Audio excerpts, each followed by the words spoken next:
today to receive the testimony on the current readiness of the United States Armed Forces.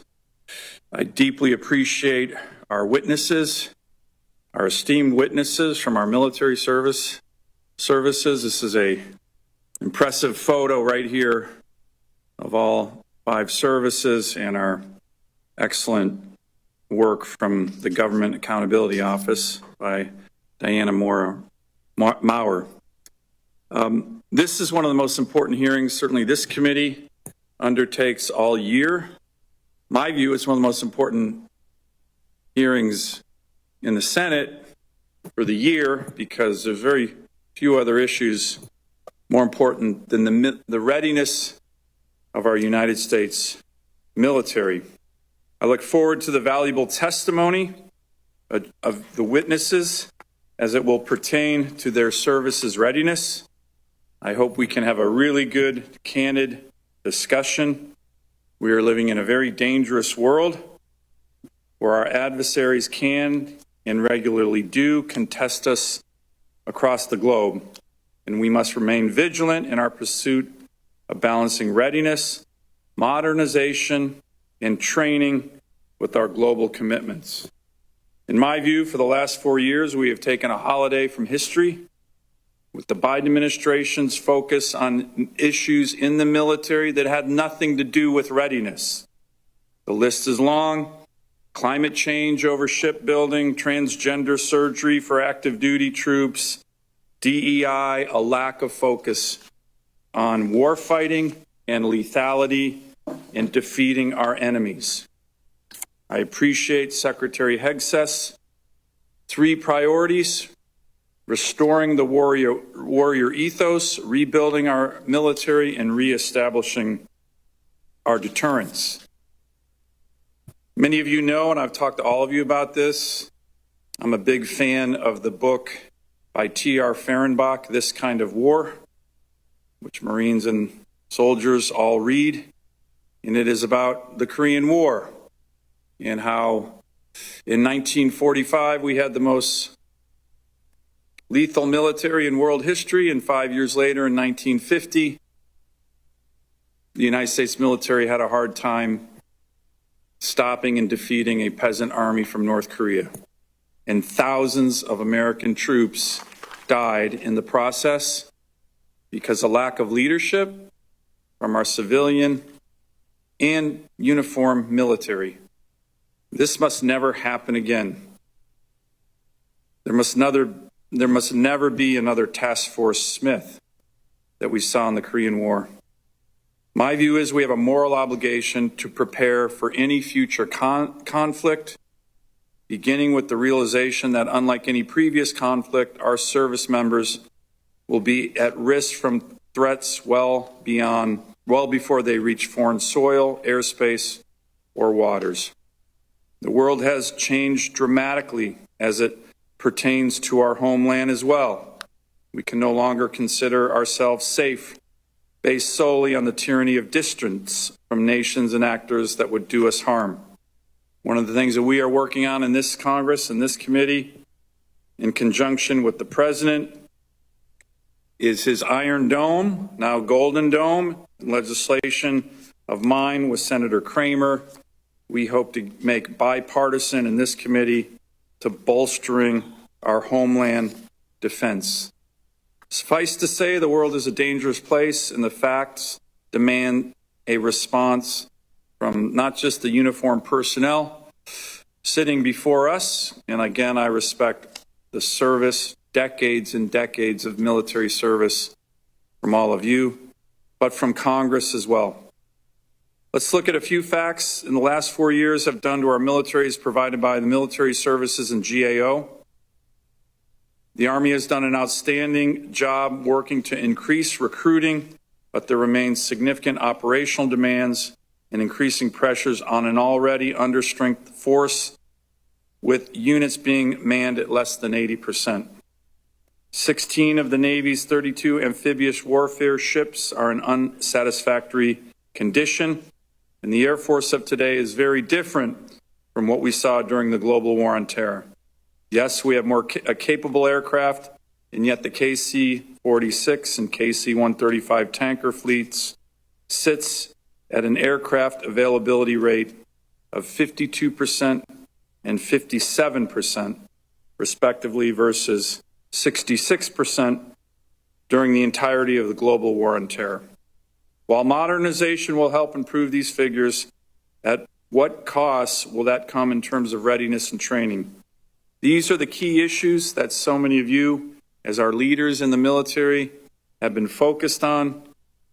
There are many other issues that GAO has raised and our members here will be raising, but I want to thank the witnesses in advance again for their exceptional service to our country and for their testimony today.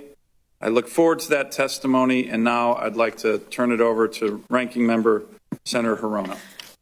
Thank you, Senator Sullivan, rather. Well, you respond to both. Gentlemen, thank you for your dedicated service to our nation, and I thank the service members in each of your respective branches as well. Ms. Moore, it's always great to have you back and to see you. The tireless work that you and your team deliver to Congress every year is instrumental to each NDAA. In your opening statements, I asked that each of you briefly describe what impacts to readiness a full year continuing resolution CR would have. For example, billions in military construction and family housing projects would not occur in a full CR. So please, for all three of you, I would like you to briefly go over what the impacts of a full CR may be, a year CR. So even without a full CR, readiness challenges range from retaining a skilled civilian workforce, balancing modernization with legacy platform maintenance, and training to core missions. And yet, while Congress provides ample resources to DoD every year, we still see delays in ship maintenance, cost overruns in military construction projects, and avoidable problems with family housing and barracks. Each of you are doing the best you can. Readiness requires the consumption of dedicated resources, time, training, and equipment, which is why deployments to the southwest border, which are all for show, mind you, are stripping precious time, focus, and resources away from our service members. In its request for assistance from DoD for fiscal year 25, the Department of Homeland Security, DHS, acknowledged that tasks at the southwest border require no specific military training, skill set, or specialty to perform Customs and Border Protection, CBP, duties. Some of the DHS requests include operator-level maintenance of CBP civilian vehicles, which can be found in the owner's manual of an SUV. Other requests include changing tires, windshield wipers, light bulbs, oil changes, stocking warehouses, data entry, administrative support, etc. In 2019, DoD discontinued support like this because they found units were not performing core military functions, and continuing to do so would adversely impact readiness and morale. Yet, here we are again. Perhaps having elite warfighters from the 101st Mountain Division change oil in Chevy Tahoe, or mechanized infantry of a Stryker Brigade combat team overseeing the stocking of civilian warehouses and data entry on the CBP computers are what Secretary Hegseth envisions when he talks about lethality. But those non-military roles do not sound like they contribute to restoring the warrior ethics, and they certainly do not rebuild readiness. So these are slogans that Secretary Hegseth likes to throw out, but the reality is our troops are being deployed to the southwest border to do things which does nothing to contribute to readiness. DoD has written a blank check, moreover, to DHS for its time, personnel, and resources. And as it stands now, DOD is electing to do all of this on a non-reimbursable basis in an open-ended timeline. Incredible. We're not even 2 months into this administration yet. Here are some of the opportunity costs to date. Marines are missing the chance to train in a bilateral exercise with our allies and partners. Army soldiers will miss a combat training center rotation. Air Force aircraft from the Immediate Response Force and the Space Force are using limited resources to perform tactical surveillance, reconnaissance, and tracking programs for DHS and CBP. Where will the readiness of our forces be 60 days from now and beyond? During the first Trump administration, it took units from the 101st Airborne Division a year to regain their readiness after being deployed to the border. We should learn from that mistake. DOD is slow to respond to the requests for information to this committee, yet publishes nearly daily photo ops of troops on the border. In the meantime, Immigration and Customs Enforcement agents are dressing up like they're in the military. Soldiers are performing data entry in uniform in the same room as CBP agents are processing migrants. And airmen are removing their name tags and unit patches when they transport migrants on military aircraft. All of these actions erase the distinction between civilian and military personnel.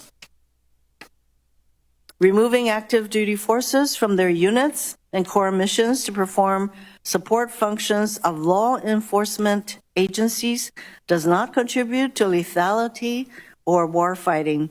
And where is Secretary Higgs's meritocracy when DHS and CBP asks DOD to do their jobs for them and foot the bill, no less? Not only does this administration prioritize these deployments, but claims with a straight face that ordering U.S. service members to cover the jobs of DHS civilians has no impact on military readiness and resources. This is delusional, dishonest, unbelievable. The choice to burn readiness to score imagined political points is dangerously misguided. It is a massive waste of time, resources, and personnel when border crossings are at an all-time low. In closing, again, I wanted to thank the Vice Chiefs and Ms. Morrow for their service, for being here, for your hard work, insights, and leadership. And I would really appreciate a frank discussion with you today. Thank you very much, Mr. Well, Chairman. thank you, Senator Hirono. I appreciate your renewed focus on readiness. I'm just thrilled about that. And by the way, we've been sending troops to the border for decades. My first deployment as United States Marine, I came back from a Westpac 31st MU deployment under President Clinton after being in the Taiwan Strait, and half my battalion immediately got sent to the border. So this has been going on for quite some time, and it's nothing new, but I appreciate Mr. Chairman, I don't think it serves our purposes because you and I have worked together for you to personally insult me. I'm not insulting you at all. Thank you. I'm not insulting you. I'm just glad you're focused on readiness. But my Democrat colleagues and the Biden administration haven't always been so focused, but it's great that you guys are. So with that, I would like to begin our testimony. And gentlemen, I'm going to have to step out for a minute, but I will be here for the whole hearing. So General Mingus, if you can begin, sir. Thank you very much. You'll have 5 minutes, and your extended written testimony can be submitted for the record. Thank you, General. Thank you. Chairman Sullivan, Ranking Member Hirono, and distinguished members of the subcommittee, thank you for the opportunity to address you today. The Army stands ready to defend our nation. Right now, over 109,000 soldiers are deployed or forward stationed across 140 countries, executing missions that deter, defend, and provide immediate response options. Still, our adversaries are moving faster than we are. That is why we are reorganizing our formations, refining how we fight, and modernizing faster than ever, pushing new capabilities into the force in months, not years. Under Transformation and Contact, or TIC, which I will talk about throughout, we are enhancing our tactical networks, rapidly fielding UAS, counter-UAS, electronic warfare systems, and increasing mobility across our formations. In the last 9 months, TIC delivered 11 new capabilities and technologies to warfighters across the 101st, the 25th, 10th Mountain, and 34th Infantry Divisions. In FY25 and 26, we'll expand this to TIC 2.0, and it'll encompass all units within the 101st, 25th, 82nd, 4th Infantry Division, and additionally, it will extend to include additional armored and Stryker brigade combat teams. We will also scale to integrate 3 multi-domain task forces and further integrate Army National Guard units. Central to the Army modernization are command and control, integrated air missile defense, and long-range precision fires. Next Generation Command and Control, or Next Gen C2, will provide resilient data sharing and real-time situational awareness, enabling warfighters to synchronize combat power across all domains. We are also improving our layered air defenses, expanding Patriot formations, increasing short-range air defense battalions, and adding directed energy systems capable of countering most or more sophisticated UAS threats. Additionally, the Army's long-range hypersonic weapon will soon be operational by the end of this year, adding unprecedented speed and range to our arsenal, both for us and the Navy. At the heart of those efforts is the health and effectiveness of our organic industrial base. We continue to execute our $18 billion, 15-year plan to modernize 23 depots, arsenals, and ammunition plants. Newly established facilities in Lake City, Missouri, and Mesquite, Texas, are expanding 6.8 millimeter and .155 munition productions, while for the first time in 40 years, TNT production is being reestablished in the United States to reduce reliance on foreign suppliers. However, weapons and equipment do not define readiness, soldiers do. And the Army is making targeted investments to ensure that they can focus on their mission, new barracks and construction, modernizing efforts, and replacing outdated housing. Dining facilities are being updated to provide more flexible, nutritious options, and the Holistic Health and Fitness Program, or H2F, embeds experts directly into our units to ensure peak human performance. Recruiting remains a priority. The Army exceeded its goal in FY24 with over 55,000 new soldiers, and we're targeting 61,000 this year, and we are currently 72.7% of that goal for this year. 44,358 as of this morning, which is 50% ahead of where we were this time last year. I'll end on budget. With no budget increases to offset inflation and reducing buying power, the continual growth in the cost of paying allowances is crowding out the Army's ability to modernize its force or maintain its infrastructure. The Army essentially has 3 levers to address top-line shortfalls: end strength, readiness, and modernization. Our end strength is approximately 25,000 personnel less than the improved structure, resulting in undermanned formations and overtaxed high-demand units, such as Patriot battalions. Additionally, the Army has had to slash its modernization budgets by billions over the last few years. As a result, procurement is reduced to minimum sustainable rates, delaying fielding of new material to formations, and research and development has been cut, slowing technological advances. Ultimately, the Army can afford a large, ready, or modern force, but with the current budget, it cannot afford all 3. Either we provide soldiers the capabilities needed to win, or we accept greater risks in other areas. But whatever risk we accept now, we will likely pay for it later, not in delayed projects or budget adjustments, but in real-world battlefield consequences. We need to invest in the things and training our soldiers need for the next fight, not the last fight. Thank you. Thank you, General. Admiral? Chairman Sullivan, Ranking Member Hirono, subcommittee members, thank you for the opportunity to testify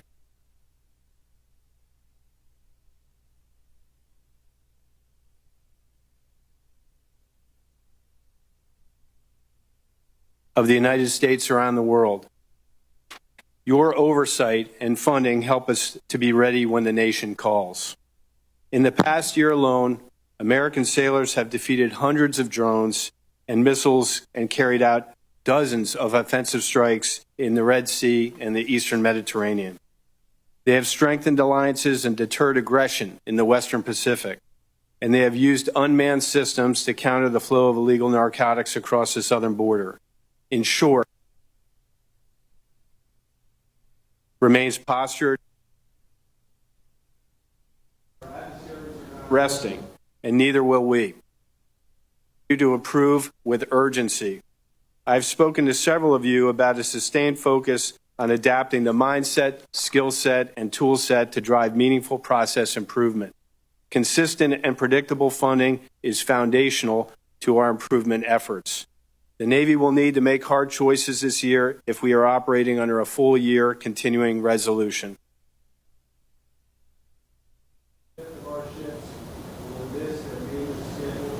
In this fiscal execute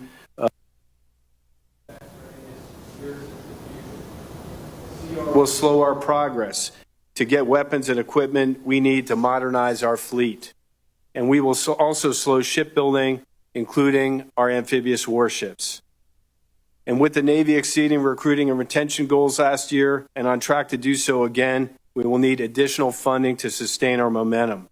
Our priority remains our readiness accounts, which are most vulnerable under a CR or sequestration.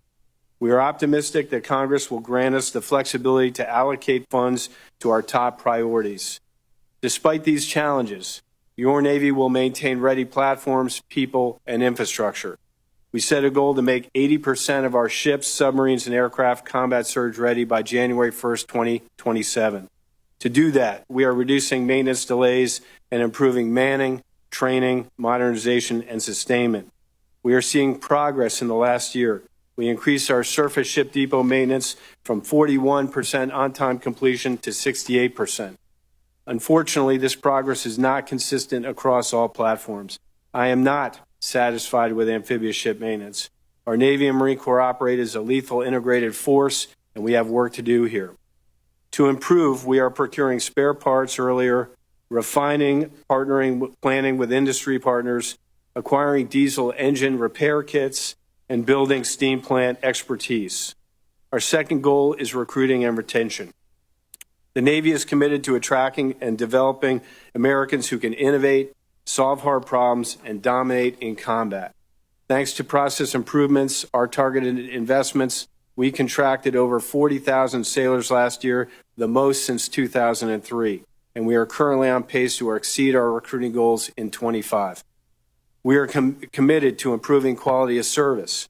We reduced the wait list for child development centers from 3,400 children in 2024 to 2,500 as of January 31st, 2025.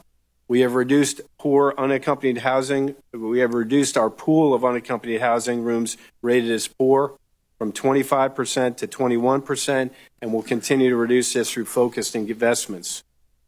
We are focusing on the investment of critical infrastructure in the Indo-Pacific, targeting it to where it has our most impact on our warfighters. The Shipyard Infrastructure Optimization Program is a once-in-a-century opportunity for us to improve effectiveness of our public yards. Through SIOP, we have completed over 40 projects and invested $1 billion in getting ship maintenance completed on time. The budget you are reviewing today includes an additional $6.3 billion for the next 40 projects. I am proud of the Navy's accomplishments in the past year. We still have work to do to ensure that we remain the world's most premier Navy for another 250 years. Your leadership and support are critical to Navy readiness. On behalf of our sailors, civilians, and families around the world, thank you. I look forward to your questions. Thank you, Admiral. General.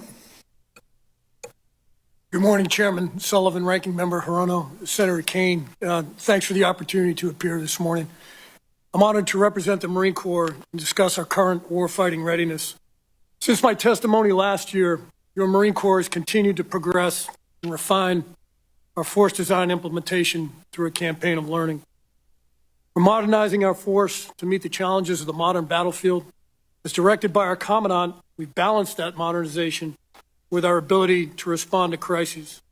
This balance ensures that over 32,000 Marines, forward postured and deployed, are trained and ready to support the combatant commander's competition campaign, deter global threats, and when necessary, fight our nation's battles. Whether acting as the forward eyes and ears in the Southwest Islands, or expanding maritime domain awareness in a unified High North and across the Baltic Sea, or supporting defense support of civil authorities by constructing obstacles and intel analysis on the southern border, your Marines are ready to operate in any climate and place, as our song says. There remain external challenges, though, to our warfighting readiness. The most acute readiness detractors are the lack of amphibious ship availability, which has been brought up already by my shipmate, and the absence of organic littoral mobility to marry up with our MLR capabilities. The gap in these capabilities creates significant risk and degrade force readiness across the competition spectrum toward conflict. Yet despite these challenges, your Marine Corps remains ready. Our personnel, our maintenance, supply and training readiness remain high, just as all of you would expect. In both recruiting and retention, the Marine Corps made mission and exceeded expectations in fiscal year 2024. And you heard it here first. We'll make our numbers this year, and in fact, we'll be able to push contracts on the order of 1,000 into the next fiscal year. I remain completely humbled by the quality of our recruits and the Marines we make fleet-wide. Cannot say enough about the excellence and discipline of our recruiting force and continue to do what others say is not possible, making mission without lowering standards, which is something we will never do. That discipline, together with consistent funding, remain key ingredients for a high state of readiness.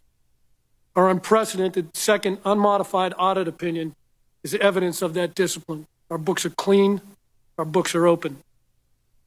The Marine Corps is appreciative of the continued support from Congress, support for the Commandant's priorities, which are creating an enduring total force readiness. With your advocacy, we'll sustain our current and future force readiness to maintain the honor of being the first to fight when called.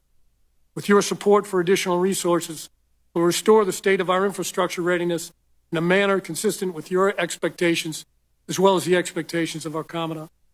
Thank you for the opportunity to speak, and I look forward to your questions. Semper Fidelis. Thank you, General. I call on General Gutlein.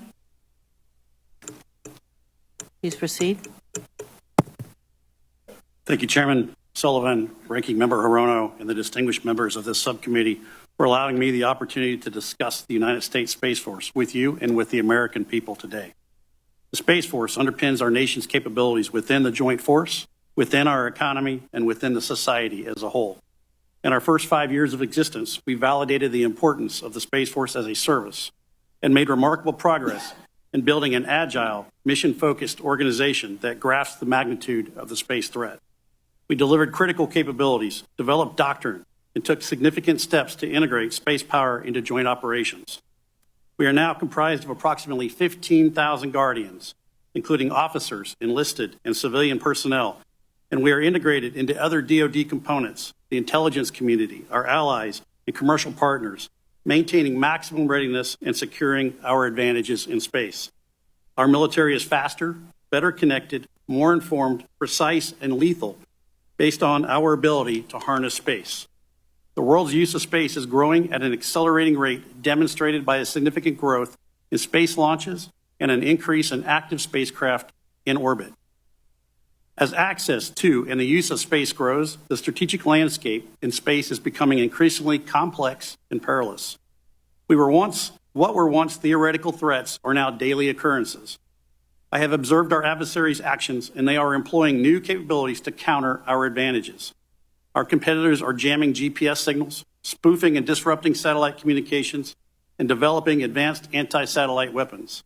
Unfortunately, this behavior has become the norm rather than the exception, creating an increasingly hostile environment and putting at risk our continued freedom in the space domain. To meet these challenges, the Space Force is accelerating our transformation as a warfighting service through our theory of success called competitive endurance. Competitive endurance is the bedrock of our ability to deter and, if necessary, defeat our adversaries. It deters them from extending conflict into the space domain and enables the joint force to achieve space superiority while preserving the long-term safety, security, and sustainability of space.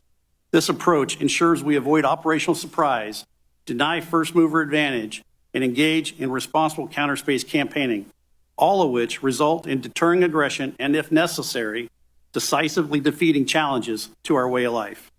An essential requirement of supporting competitive endurance is Guardian development. We are focused on purpose-built training to meet the unique needs of the Space Force. Our Guardians are dedicated warfighters who understand the gravity of the threats that we face. We must ensure that they have the necessary training, resources, and unwavering commitment to continue to face these threats head-on. Also essential is our continued integration as a critical component of the joint force in fostering enduring partnerships with the commercial sector and our allies around the world, which will allow us to overcome resource constraints and build a resilient hybrid space architecture, forging the Space Force we need. At only 3% of the DoD budget, the Space Force offers an immense value proposition for the joint force and for our nation. However, it is woefully under-resourced to meet the nation's demand for space capabilities. We must increase investment to deter the threat and, if necessary, decisively defeat challenges to U.S. space superiority.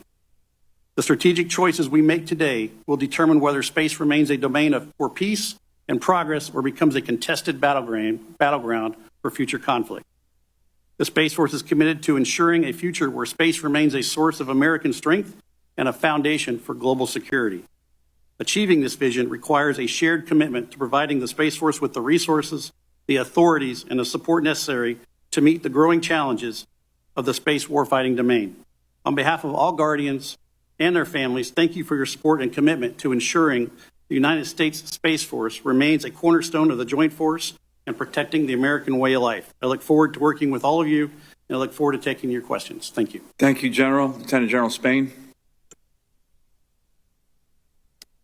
Chairman Sullivan, Ranking Member Hirono, and members of the subcommittee, thank you for the opportunity this hearing provides to talk about the elements of readiness for the Air Force. The four primary pillars being parts and supply, people, flying and training, and current infrastructure. To these, I would add elements for future readiness, rebuilding acquisitions, long-term sustainment, and recruiting and retention at a relevant pace and scale, all in a way that reflects our shared purpose.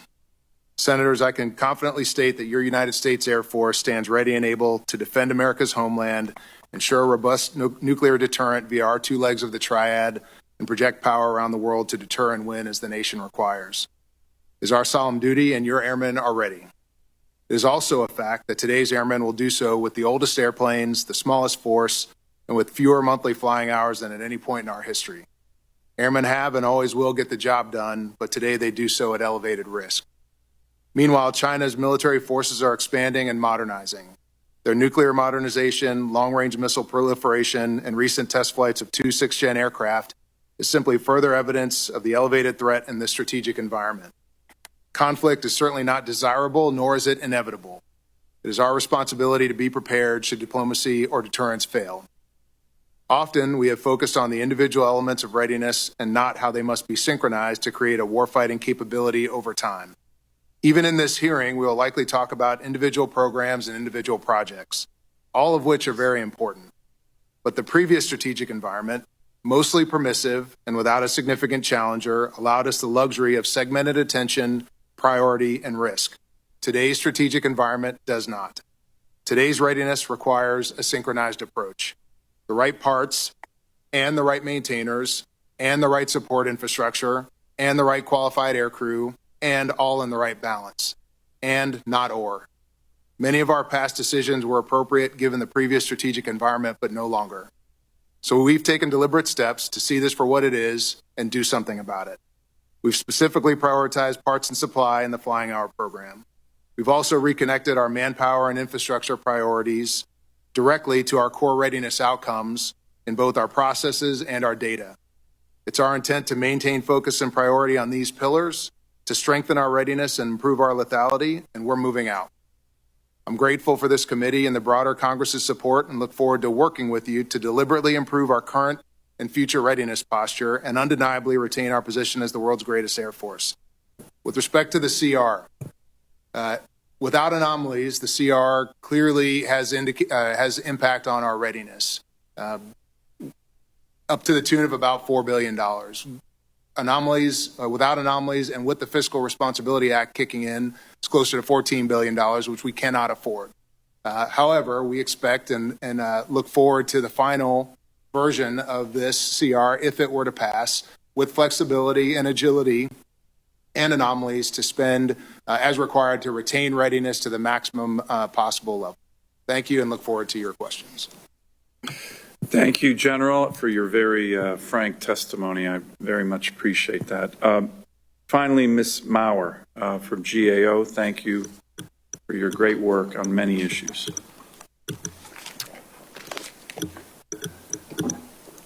All right. Well, good morning, Chairman Sullivan, Ranking Member Hirono, and other members.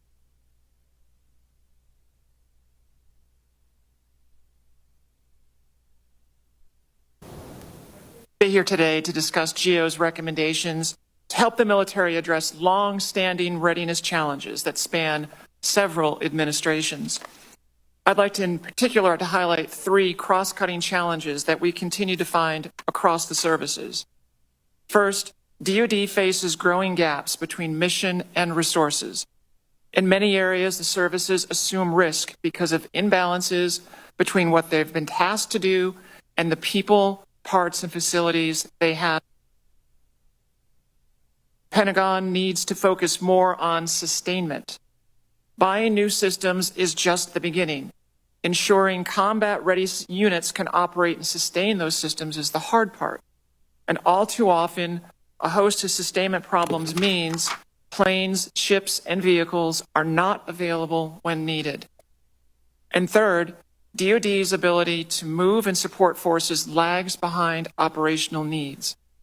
The services face potential adversaries who will contest the movement of people, material, and information. DoD needs to adapt its decades-long reliance on uncontested logistics, just-in-time distribution.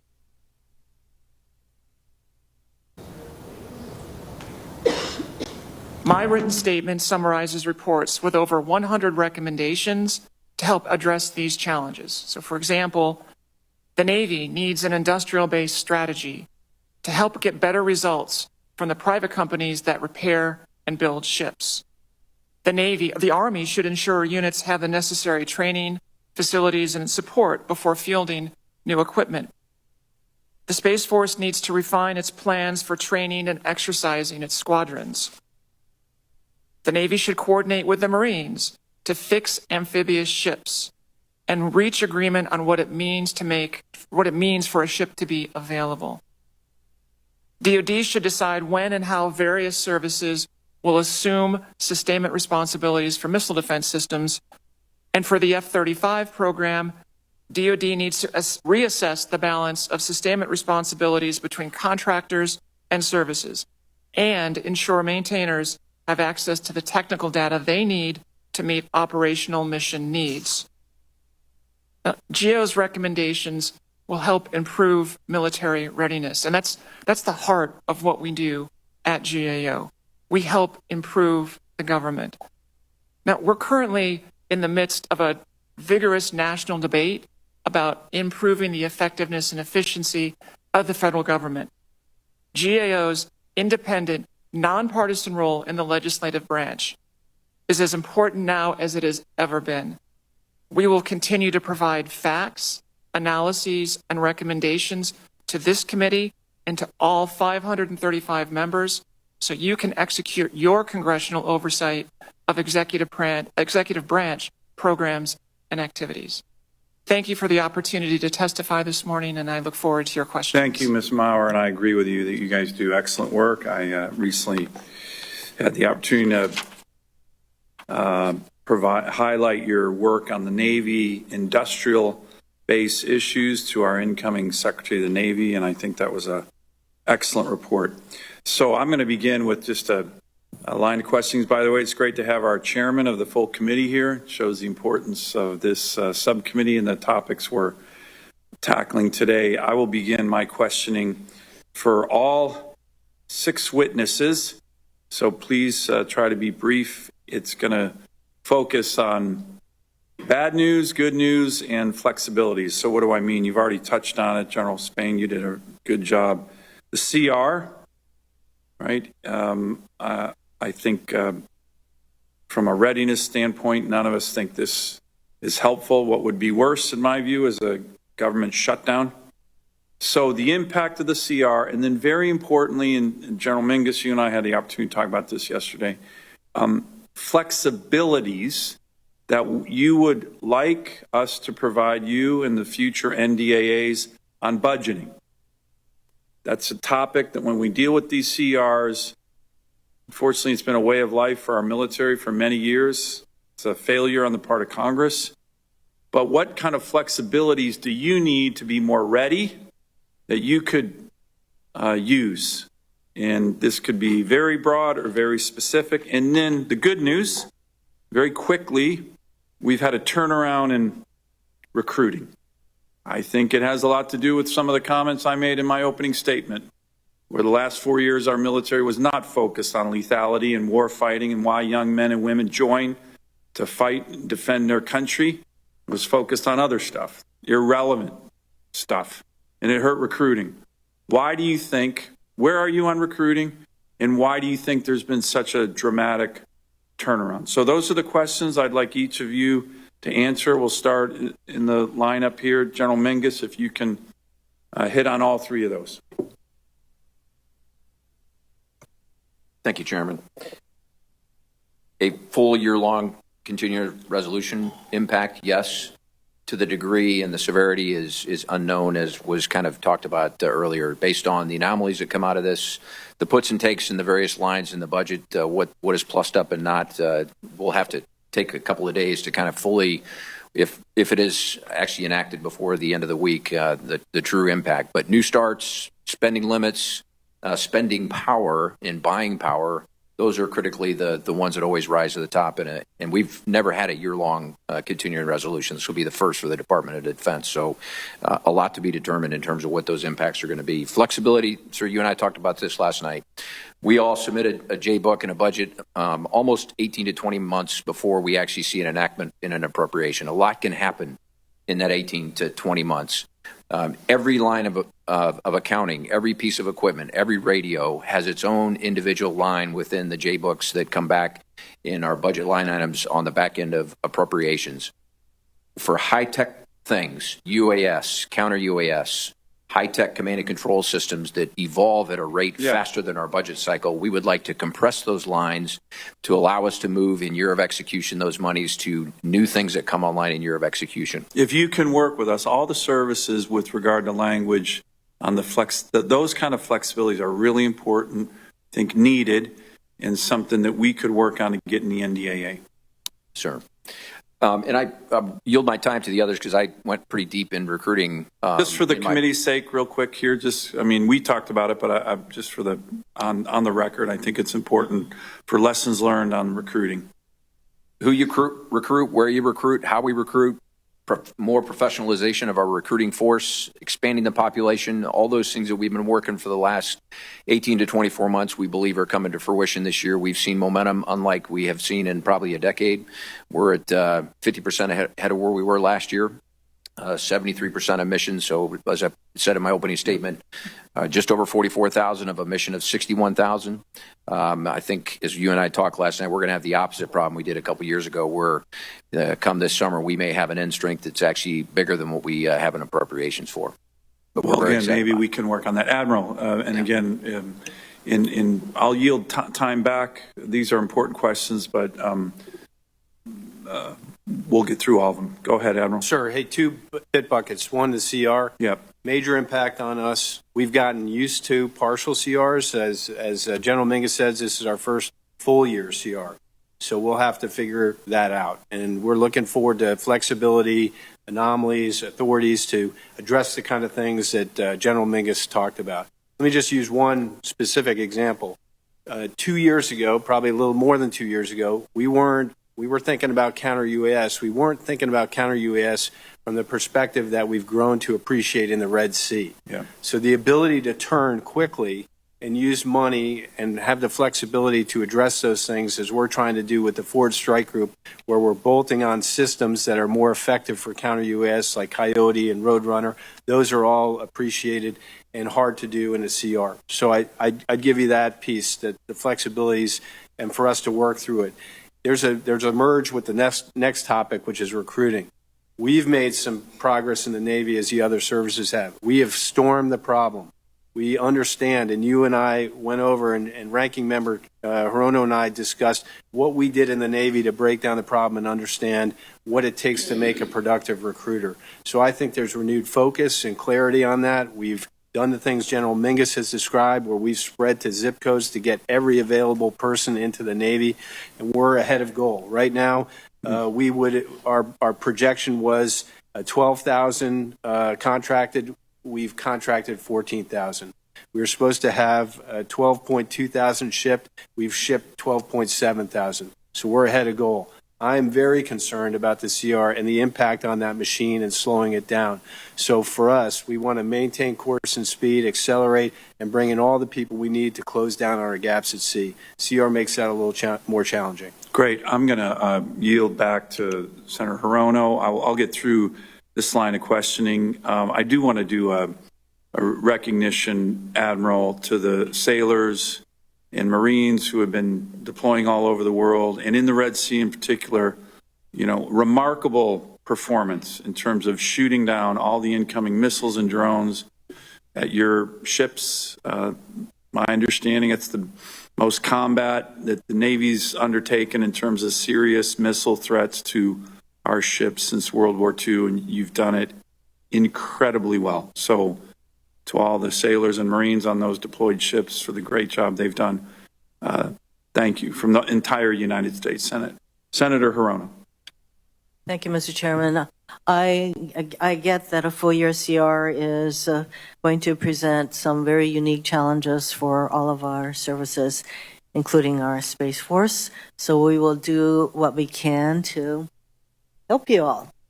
Admiral Kilby, I recognize the need to build a larger fleet. However, I have significant concerns about the Navy's basically dismal track record of maintaining ships and submarines in the current fleet. We consistently see delays, increased costs, ships without adequate crew, a lack of spare parts, and other issues. General Mahoney, it seems clear that maintaining amphibious ships is not a top Navy priority, and I do understand Ms. Morrow said that the Navy and the Marines need to come to an agreement on how these amphibious ships will be maintained. But how do delays in the Marine Corps' amphibious ship maintenance impact your ability to train and deploy Marines, and how would you be better supported by, and how could you be better supported by the Navy? Senator, thank you for the question. We are very concerned with the condition of the amphibious fleet and the availability of the amphibious fleet. Out of this morning, I check it every morning. There were 13 of 32 amphibious ships available. In order to get to a goal of 3.0 MEUs, that is heel-to-toe MEUs, combined with their amphibious shipping off the East Coast, one off the East Coast, one off the West Coast, and one in the FDNF, that number is not going to do it. I look at it in short, medium, and kind of longer term, perhaps, solution sets, and we're working closely with the Navy. Of course, we have to get to terms of reference. We can't classify a ship that hasn't sailed in 10 years and probably never will sail as an available ship of any class, much less an amphib. But what I would say is we need to resource amphibious shipping to make it to their service lives and not decommission them early. Secondly, we have to get ahead of the maintenance curve. That means years ahead of port loading, of availability sequences, getting the avails in on time, making sure that we have the parts and the maintenance crews to maintain them and get them out of the avails on time. More toward the midterm, we need to make every ship count with service life extensions and midlife upgrades. Lastly, thank you.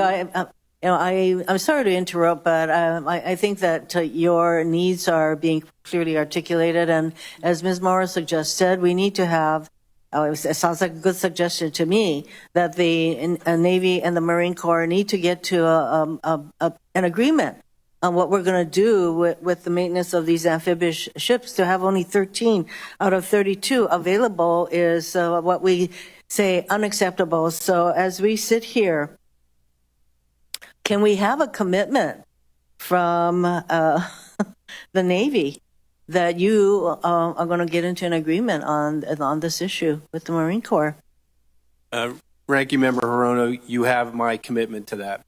We do brief off the same data, which is an improvement in the Navy and the Marine Corps. We have the same database, so we look at the things similarly from big deck amphibs to LPDs to LSDs.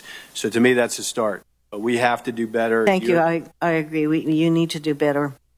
Let me move on to General Mingus. Several of the critical training areas the Army uses in Hawaii, the main one being Pohakaloa on the Big Island, and the leases are set to expire in 2029, and these are vital. These leases are vital to ensure military forces can adequately train in the Pacific. And when we talk about the importance of the Indo-Pacific area, we obviously need our people to be trained. And so I would like to ask you, will you commit to continue engaging in good faith with state officials, because that's who you're negotiating these important leases with, and the community to ensure land retention is renegotiated in a way, lease negotiation is done in a way that is fair to the state, the people of Hawaii, and the military?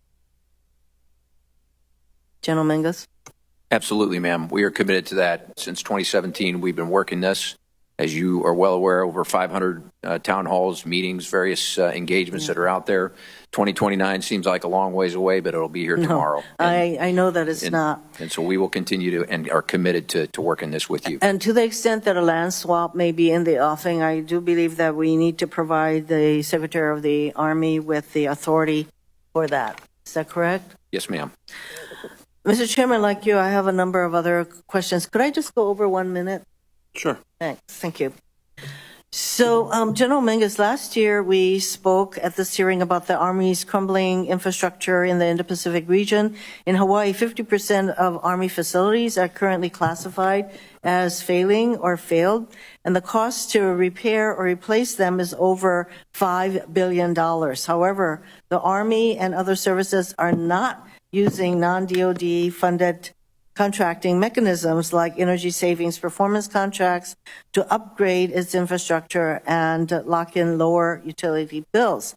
What is the Army's plan to repair or replace infrastructure in Hawaii and the Indo-Pacific?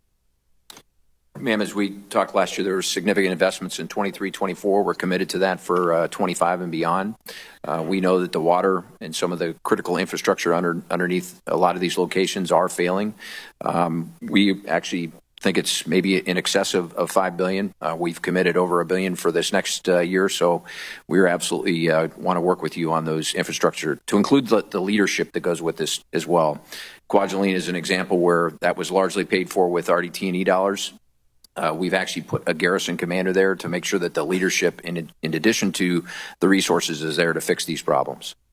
I think the energy projects, for example, are important because the Army is the biggest user of the military, DOD, Army in particular, is the biggest user of energy, and whatever sums you can save on energy costs as well can go to other needed necessary projects. So would you commit to clear the logjam on installation of energy projects funded through non-DOD contract mechanisms?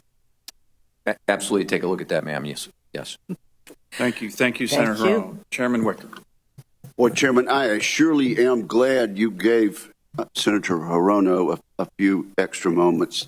You offered me an opening statement, and so I may take those few extra moments. You are the chairman of the committee. You can do whatever you want. Thank you. But I also want to congratulate Chairman Sullivan and Senator Hirono for their leadership in calling this hearing. It's a terrific panel, and it's been great so far. Let me say this about the CR. We repeatedly say, House and Senate, Republican and Democrat, that we never need to do this again, and for some reason, something comes up, some group is unwilling to compromise and look at the long picture, and we find ourselves in this position. I will say this about the fact that this is the first year-long CR for the Department of Defense. I guess we could at least admit that it is a hybrid CR in the sense that there are the anomalies that our witnesses have mentioned, and the numbers have been plussed up just a little bit. But this is a shame on our process, and it is not in keeping with what the founders intended. They intended for legislation to be difficult, but they intended for the parties and the houses to compromise and have some give and take and finally get in the right direction.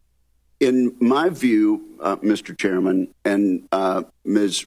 Ranking Member, the real flaw in the CR that we'll be voting on later this week is that it doesn't provide enough money, regardless of the anomalies and the tiny plus-ups here and there.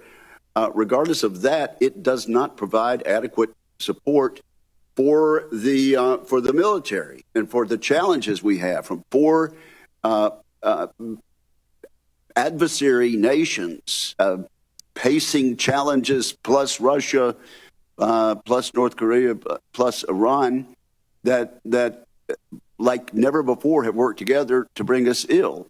And it is contrary, Mr. Chairman and Madam Ranking Member, to the voice of the Senate in the National Defense Authorization Act, which plussed up national defense out of the Armed Services Committee and from a bipartisan vote on the floor about $25 billion. We couldn't get that done in conference, and so we are where we are on the authorization. But were it not for the prospect of a reconciliation bill that adds $150 billion for vital national security purposes, I could not vote for the continuing resolution as it is. Unless something changes, I'll have to swallow my words again this year and go ahead and pass it, because the alternative is so unpalatable and so dangerous. But I will say this: based on what we see, and based on what is in this continuing resolution, $150 billion in the reconciliation bill may not be enough. And I'm hearing some comforting words, Mr. Chairman, from the administration that they realize that too. And I realize they're the budget hawks in this city, and they're the defense hawks in this city, and we all want fiscal responsibility. But I'm telling you, $150 billion in the reconciliation bill may not be enough based on the way we have treated defense over the past few years and based on what we're about to do this week. So thank you all for doing what you can with the authorities and anomalies and little plus-ups that we give you. In the time I have to ask questions, let's talk about the ability, and I'll direct this to you, General Mingus, the ability of our reserve component to be ready for potential conflicts with near-peer adversaries. If a conflict began today, General, is the Army Reserve component manned, trained, and equipped appropriately to be successful? I would say it would depend on the type of organization within the Guard and the Reserve, sir. We meet our directed readiness tables requirements in terms of the active component, the Guard and the Reserve, in terms of what are required inside those immediate forces that are needed inside of 10 days, 30 days, and 45 days. Once you get beyond that, then it is not as pretty as you would see. This last year, we did have to bring down in the op-tempo accounts for the Guard and Reserve. We typically like to keep them at 85% of their training requirements. We had to bring that down a little bit this year because of the top line that we were at. So there is concern Now, as a result of that, the Secretary and the Chief and all of us are taking a look at what is the right balance between the active guard and reserve and what mission sets should be in those. And there's an active look at all of that. Well, don't you wish you didn't have to begin your answer with "it depends"? I wish you didn't have to begin your answer with "depends." With "it depends." You talked about the balance. How about the balance between the types of reserve units? And that's what I mean, sir. So, for example, our petroleum capacity is almost all in the reserve component. We know that we're going to need some of that capability early on in a fight, and so do we need to move some of that from our reserve component into the active component? So that's some of the analysis that we're looking at. Okay, let's go to Admiral Kilby. It seems that we're picking on that end of the table so far today. Admiral Kilby, the Navy spends billions of dollars each year to operate and maintain its combat surface ships. Those surface ships are vital to combat, deterrence, defense of the homeland.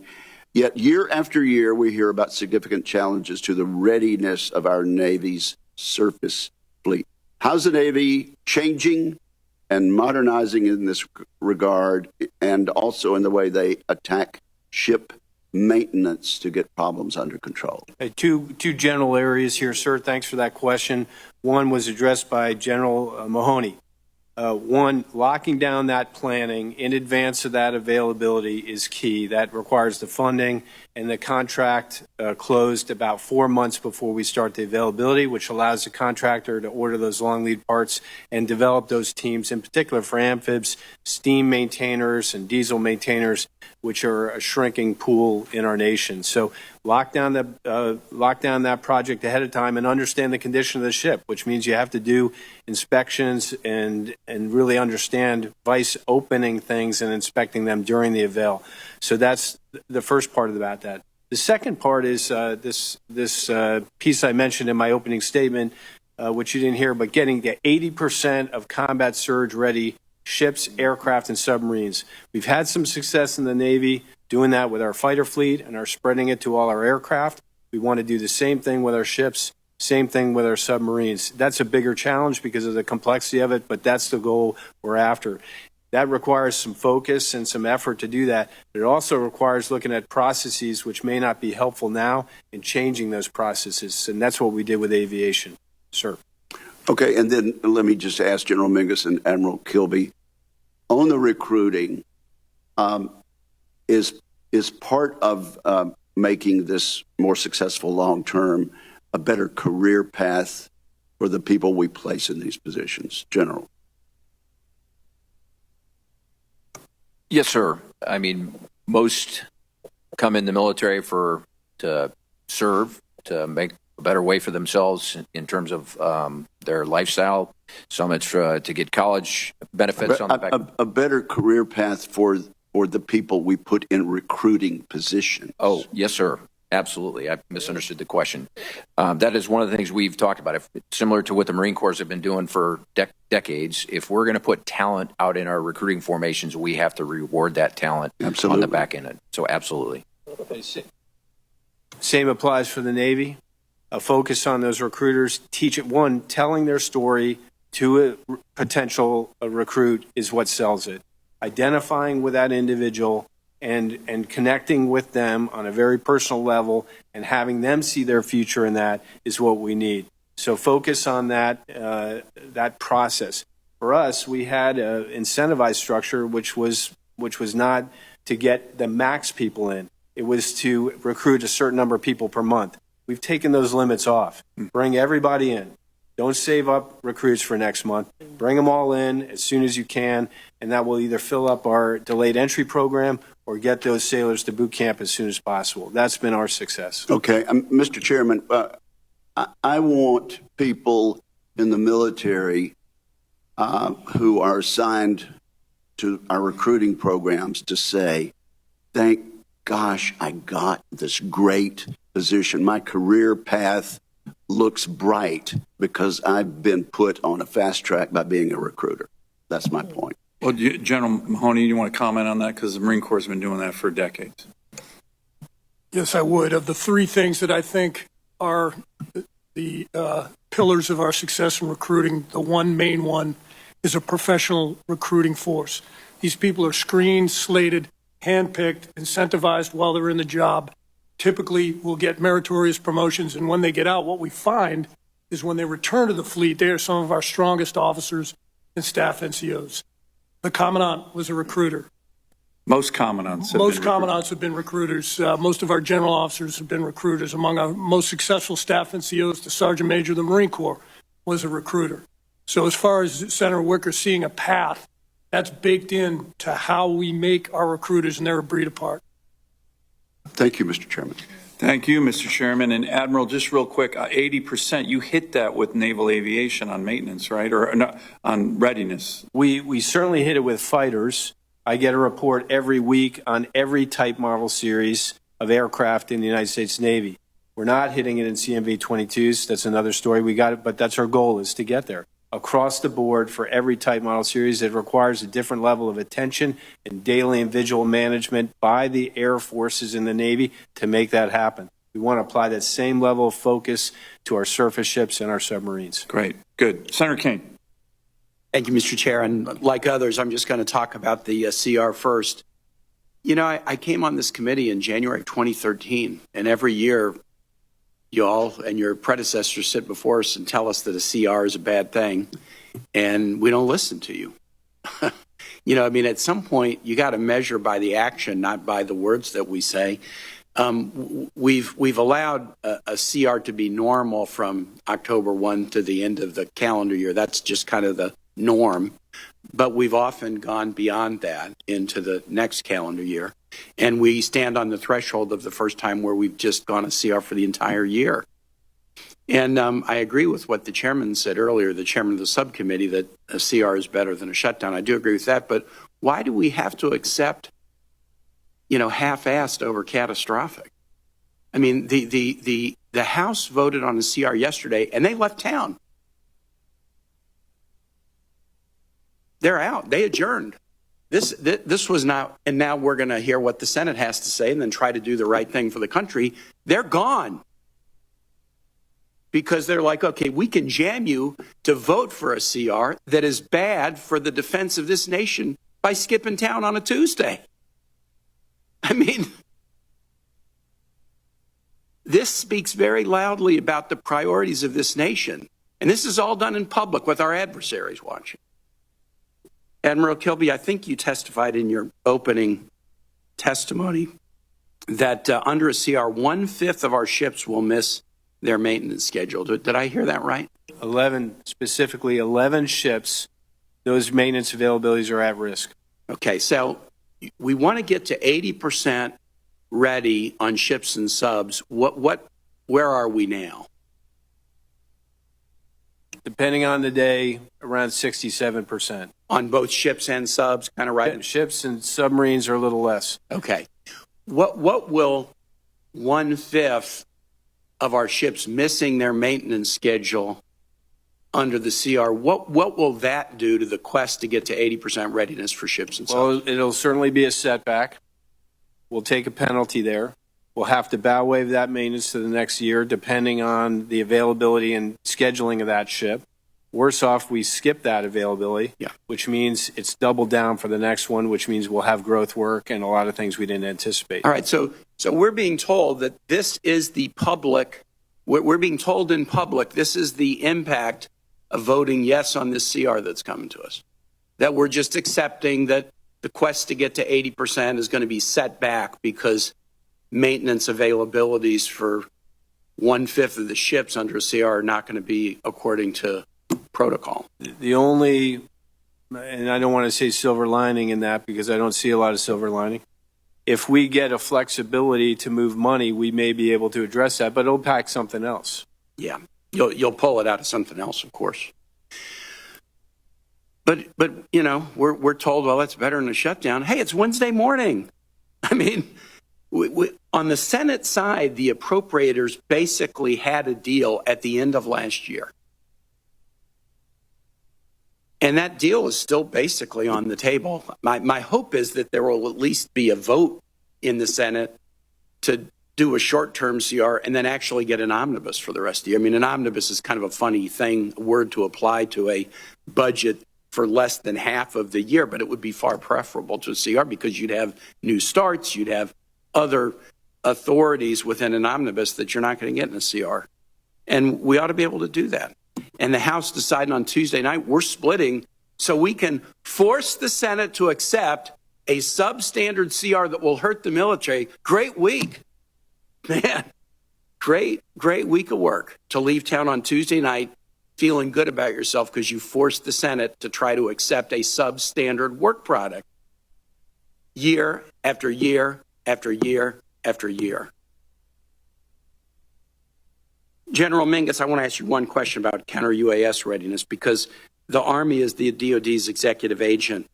Talk to me about how you're ensuring coordination between the services in developing a joint counter small UAS doctrine and solutions to addressing the UAS threat. Thank you, sir.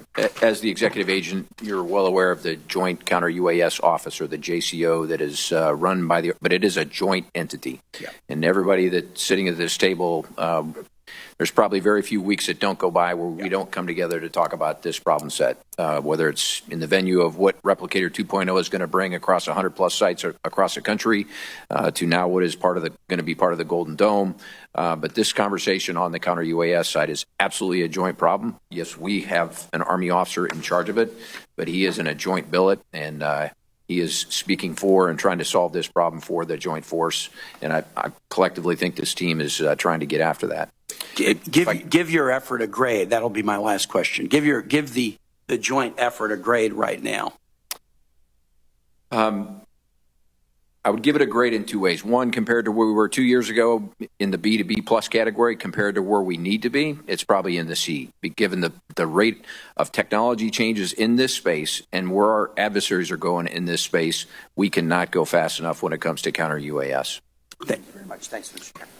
Thank you, Senator Kane. Senator Scott.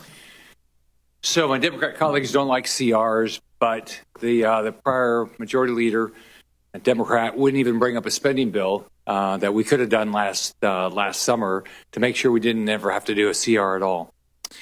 After 4 years of the Biden administration appeasing our enemies and making our forces less lethal, I'm glad President Trump's back and restoring peace through strength. He's been clear that he takes the threat posed by Communist China seriously, ensuring the United States is posed to combat these threats. I look forward to hearing how you're doing with that. But my first question for General Mingus and Admiral Kilby, since President Trump was elected, recruitment numbers are way up. So is that a result of President Trump's election? I think it's a combination of things, sir. I think it's the efforts, as I talked about in my opening statement, that have been being put into place for the last 18 to 24 months. But we have seen a momentum over the last couple of months that has been pretty remarkable. I agree with General Mingus. We really took a round turn on this last year. We had 373 more sailors than we predicted to get it last year. So we had an apparatus that was aligned to try to get after this. I'll take any win to get sailors in the Navy that want to serve our country. So I don't know that I can map that to the election or not, but I'm going to ride that wave as long as I can. So my background before I got into politics was I ran businesses, and the expectation was you had to beat your competition by improving every day. You had to get your costs better, you had to get your quality better. Everything you did, you had to get better. So, General Mingus and Admiral Kilby, can you tell me in the last 12 months, what would you say for what you're responsible for? What would you say is the big improvements? So I would say at our transformation and contact effort, where we've infused the latest and greatest technology when it comes to mobility, firepower, our network, our UAS, counter UAS efforts into multiple formations, infuse that technology at a rate faster than we typically would do, in quantities that is greater than we would typically do, because we want to learn from them bottom up to refine the decisions that we're going to make programmatically down the road. So that's going to expand into more formations as part of TIC, Transformation and Contact 2.0 this year and next year. But that's been, over the last 12 months, what I would say that has been our biggest win. Two things. One, coming from the same type of thinking we're trying to build in the Navy. focused mindset, skill set, and tool set to get after that continuous improvement. There are some common themes here that we've applied across the board from aviation. So the recruiting is an improvement, and I'd say on-time completion of ship availabilities, as well as some success in submarine availabilities. But we've got a long way to go there, sir, to apply that model consistently every single day. Thanks. Member Kilby, we've seen the Pentagon failing to recruit, pass an audit, or deliver ships, equipment, missiles, etc. on time and on budget. On top of that, while the Marine Corps and Air Force are 100% recapitalized on their C-130s, the Navy needs over 30 C-130s and is yet to program for this critical tactical airlift platform. Today, the Navy only has one on contract, so can you explain why that is? Sir, we try to balance our program across the board, all aircraft, all ships, all submarines.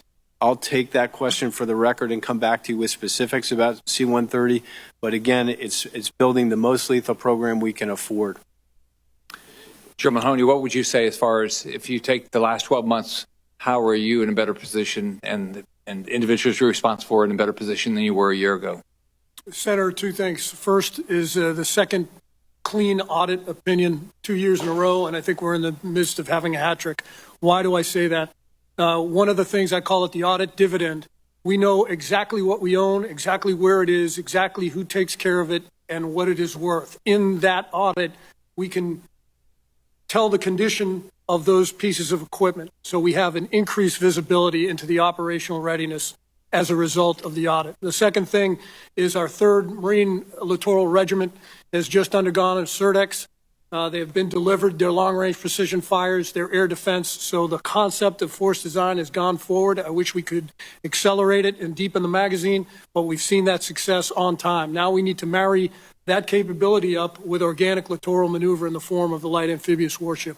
But those are the two things, force design and audit. Thank you, Chairman. Thank you, Senator Scott. Senator Sheehy. General Mahoney, I might understand the Marine Corps is the only branch to have passed an audit. That's correct, Senator. I get really tired of the only DoD branches, sir. I get really tired of Marines lecturing me how much better they are than I am. My wife's a Marine, so I already get it every day. So I'm glad your wife has wisdom. Well, I was in the Navy, so I had to marry up, right? Counter-UAS, General Mingus, you brought it up. General Mingus was my boss, actually, back in the day when I went through Ranger School. Counter-UAS, what branch, what functional branch of the Army do you guys place the counter-UAS responsibility in? We have 6 warfighting functions inside the Army, so intel, command and control, maneuver, fires, protection is where counter-UAS sits right now. But as we think about the future, in the Army, the land force, the vast majority of casualties that occur on a battlefield is direct fire. I think that future battlefield, the most casualties are going to occur from the air.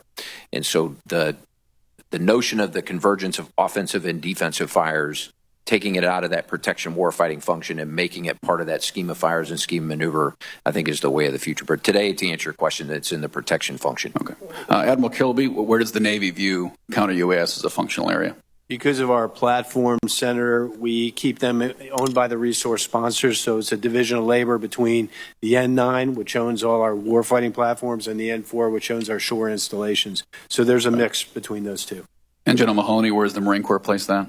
They're our counter small UAS, 2 parts. Operational units with 2 programs of record, MATIS and LMATIS, and our installations with installations counter UAS. Just as a comment, as General Mingus brought up, we are part of Project Convergence, which has a counter small UAS element to it in R&D and experimentation. We're a big part of Replicator 2.0, which also invests in counter small UAS, and we're invested in the program office as well. And General Spain and Space Force, Air Force, where do you guys place counter-UAS as a functional area? From a Space Force perspective, it's very limited. We have very limited involvement. Yep. Senator, we put it in the protection function as well. It's with our defenders, but as was mentioned by by the other panelists, we're in the process of evolving that to the operational function, and so it's a blend of our both defender force and our operational force as we go forward. Well, I asked that because I actually was one of the manufacturers of the MATIS program back in my former life before I came here, so spent a lot of time on the range with your air defense, lab platoon Marines working with that.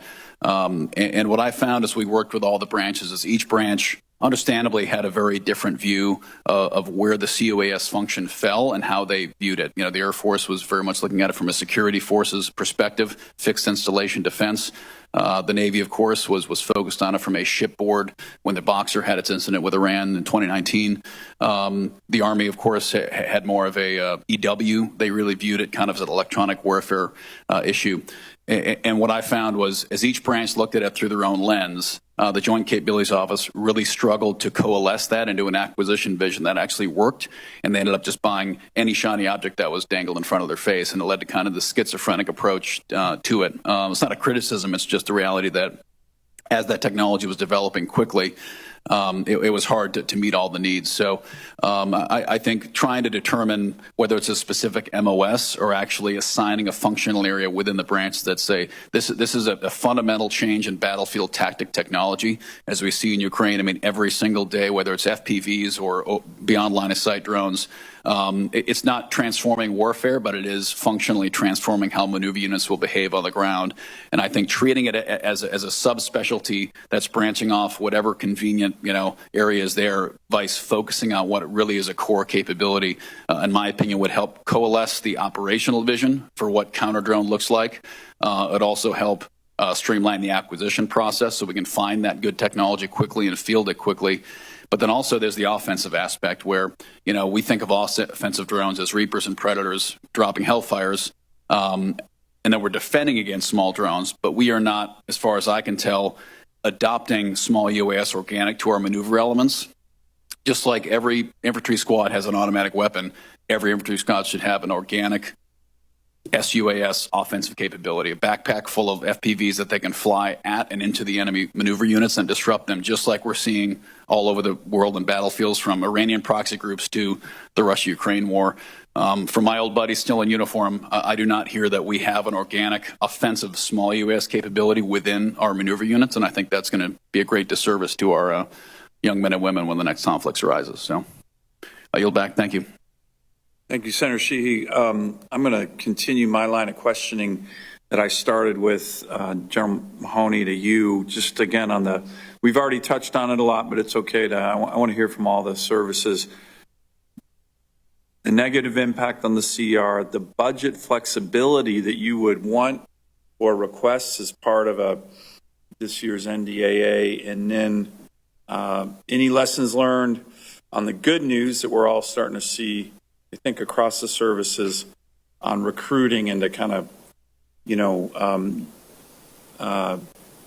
make sure we're learning across services on that, because I don't think it got enough press, but if you have an all-volunteer force and we're hitting a recruiting crisis of tens of thousands of Americans who we were short, that's an existential threat to our military. Fortunately, it looks like we're beyond that, but we need to embed the lessons learned from all the services on how we got out of that danger zone. So, General, to you on those three questions.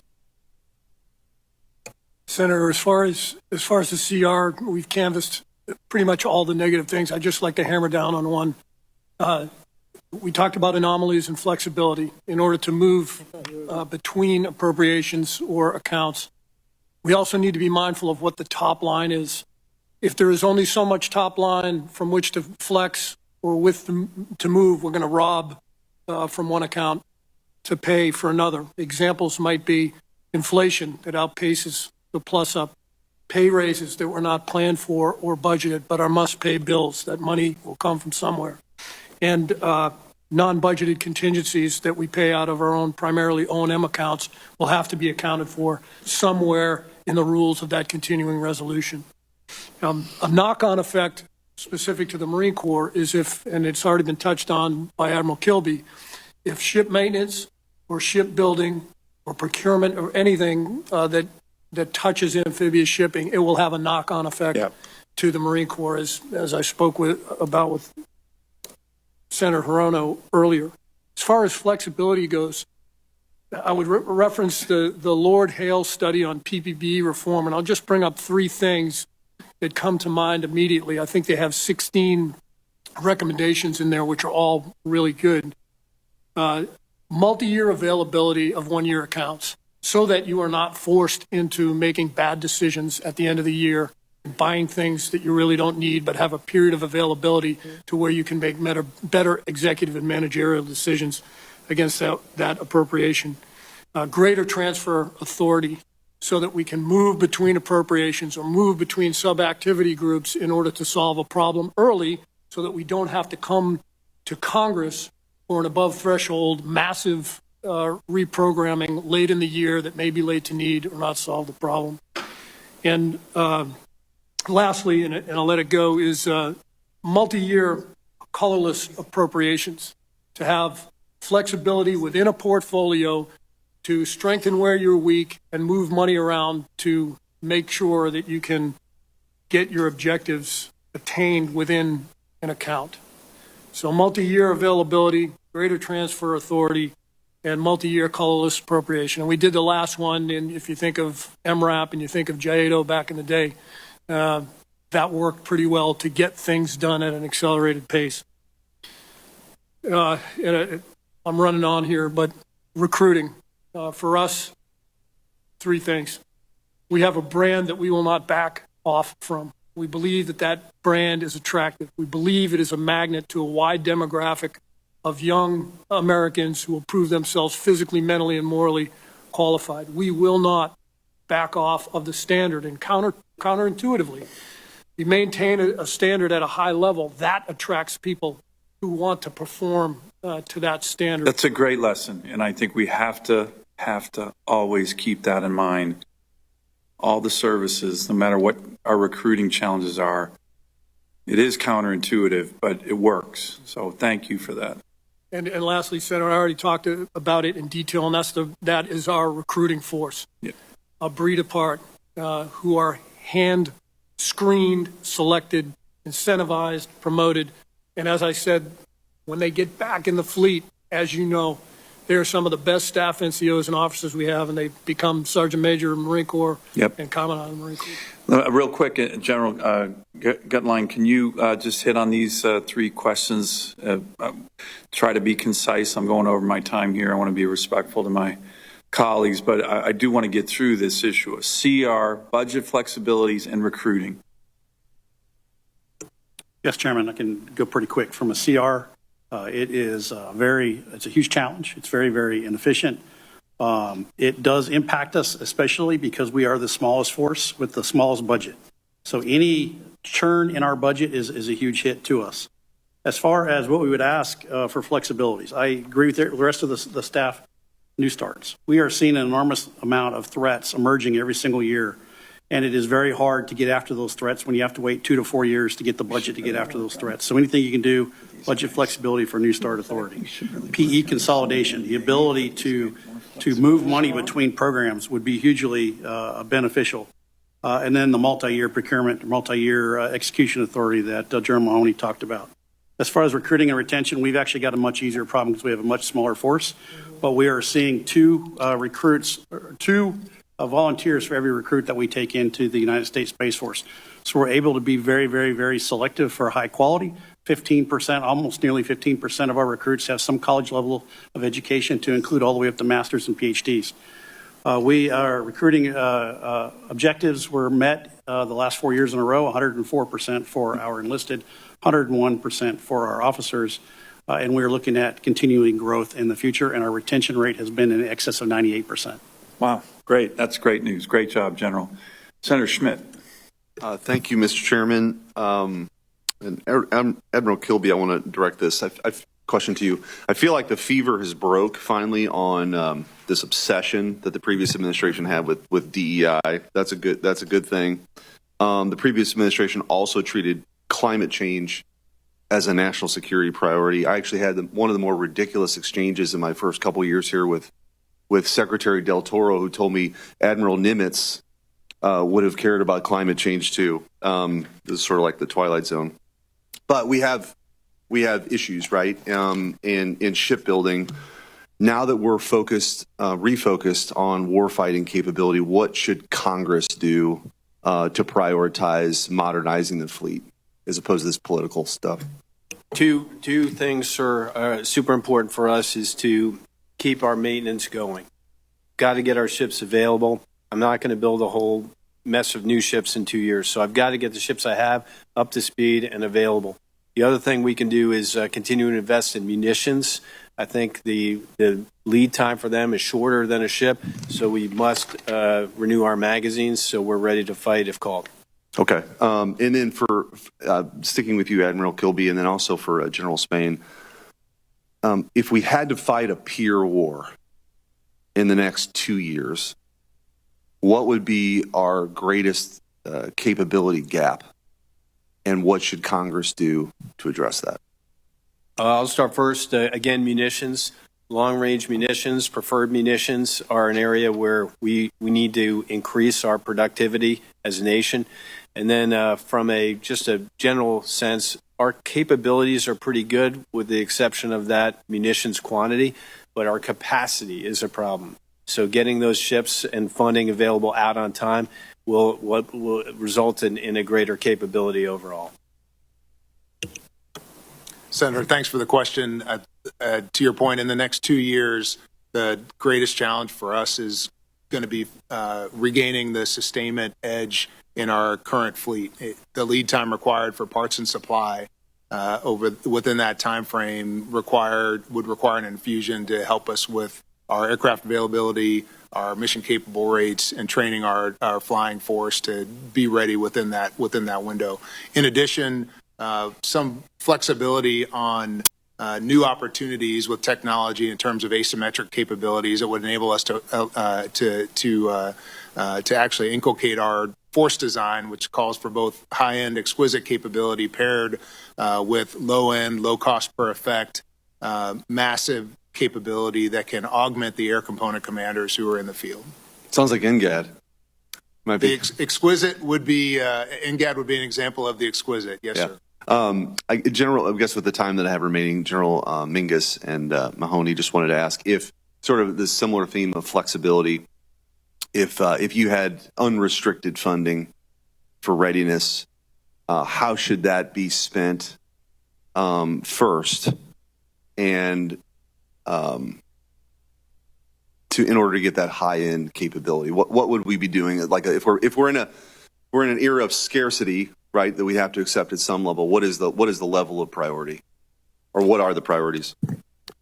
For us, I would say, well, the second one would be just what Admiral Kilby talked about, our magazine depth, precision-guided munitions, long-range precision fires, and the ability to scale rapidly at time of crisis and conflict. So it's one thing to bring production rates up, but it's another to have the ability to rapidly scale at time of crisis and conflict.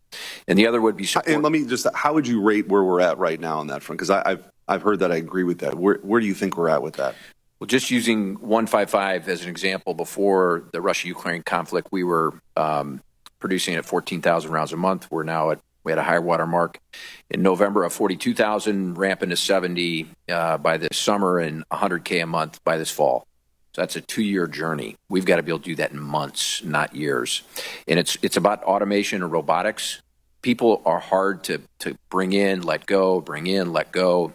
And so the key to all this is automating those both organic and defense industrial systems and bases to be able to do that. And then the second place that I would put that money is in our transformation efforts that I described earlier, our TIC 1.0 and 2.0. The end result of that infuse of technology into those formations is they're more lethal, they're more agile, they're lighter, they can get to places much faster, and they are just better formations that are designed, purpose-built for the next fight, not the last fight. Senator, if I had a three-part wish list, the first one would be to accelerate our force design to ensure victory and more killing power in the contact layer. I agree completely with depth of magazine across people, parts, programs. There's several things that we don't have enough of that we need to build more and deepen that. If anything, what Ukraine, what the Levant, what the Houthis show us is that the short, sharp illusion is just that, a short, sharp illusion. We need to shoot. We need to be able to take a hit. We need to reset and get back in the fight. Secondly, our force gen platforms. specifically our barracks for our Marines. If we're going to count on them to generate a lethal force, we've got to provide them the quality of life and the living conditions that they rate. And thirdly, and we've already talked about it extensively, is the ability for us to move, maneuver, and sustain on 73% of the Earth's surface. That's amphibious shipping, and project power from sovereign American soil when we do that, as well as organic littoral maneuver in order to move shore to shore, in order to maneuver to a position of advantage in order to sustain in the contact layer. Thank you. Thank you, Mr. Chairman. Thank you, Senator Schmidt. Senator Hirono. Thank you, Mr. Chairman. I would say that as our services, with the exception of Space Force, are facing recruiting challenges, why should we discourage, or why would we be discouraging women and minorities from enlisting with all this anti-DEI stuff? Admiral Kilby, the Navy's Shipyard Infrastructure Optimization Program, or SIOP, projects were unfortunately not included in Secretary Hegseth's list of protected and prioritized programs following his directive to implement an 8% budget cut across the board at the Pentagon. You testified today on the importance of SIOP. And of course, clearly we need to do a better job of repair and maintaining our ships. So with the flexibility that you are requesting in the CR, even if SIOP is not on Secretary Hegseth's list of priorities, are you planning to prioritize critical SIOP projects across the fleet, including, for example, completion of the dry dock and planning and design for a waterfront production facility at Pearl Harbor? Indeed, we need to get on with continue to modernize our 4 public shipyards so that you will have available ships to do what you need to do. So would you use the flexibility that you request in the CR to prioritize SIOP? We want to continue on our SIOP program, ma'am. I've talked about the 40 projects we've done, the additional $6.3 billion that are in the budget that we want to continue on, and the remaining projects we need to execute. So we're committed to SIOP. Good. I'm looking to you for that because what is the point in enabling us to build more ships if we can't maintain the fleet that we currently have? A skilled workforce is foundational to military readiness. However, this administration has implemented a DoD hiring freeze and is planning to fire up to 60,000 DoD employees. DoD is eliminating people across the spectrum, from firing general and flag officers without cause to removing new and motivated employees. These would be the employees who had just gotten hired and are being trained. And you would think that we would want to keep those folks, but the people in probationary status are among the first to go, as happened across the administration. For example, the VA, which is already strapped with the need to hire people, they just eliminated some 2,400 employees and about to eliminate 83,000 employees going forward. So, gentlemen and Ms. Moore, how are these personnel actions impacting the hiring, training, and retaining of a skilled national security workforce? Briefly. You can say it's not helping. I'll start. Specific to the Marine Corps, we started our leaning out process 6 budget cycles ago in accordance with force design and talent management. So we're at the start game of this exercise for us. We're pretty lean. So any cut is going to have some impacts. However, of the 2,300 employees that we've identified, we've got protection, either exemption or exclusion, down to a number south of 75. Not without impact, but manageable from the Marine Corps standpoint. What I'm also concerned about is the exclusions or exemptions for a hiring freeze.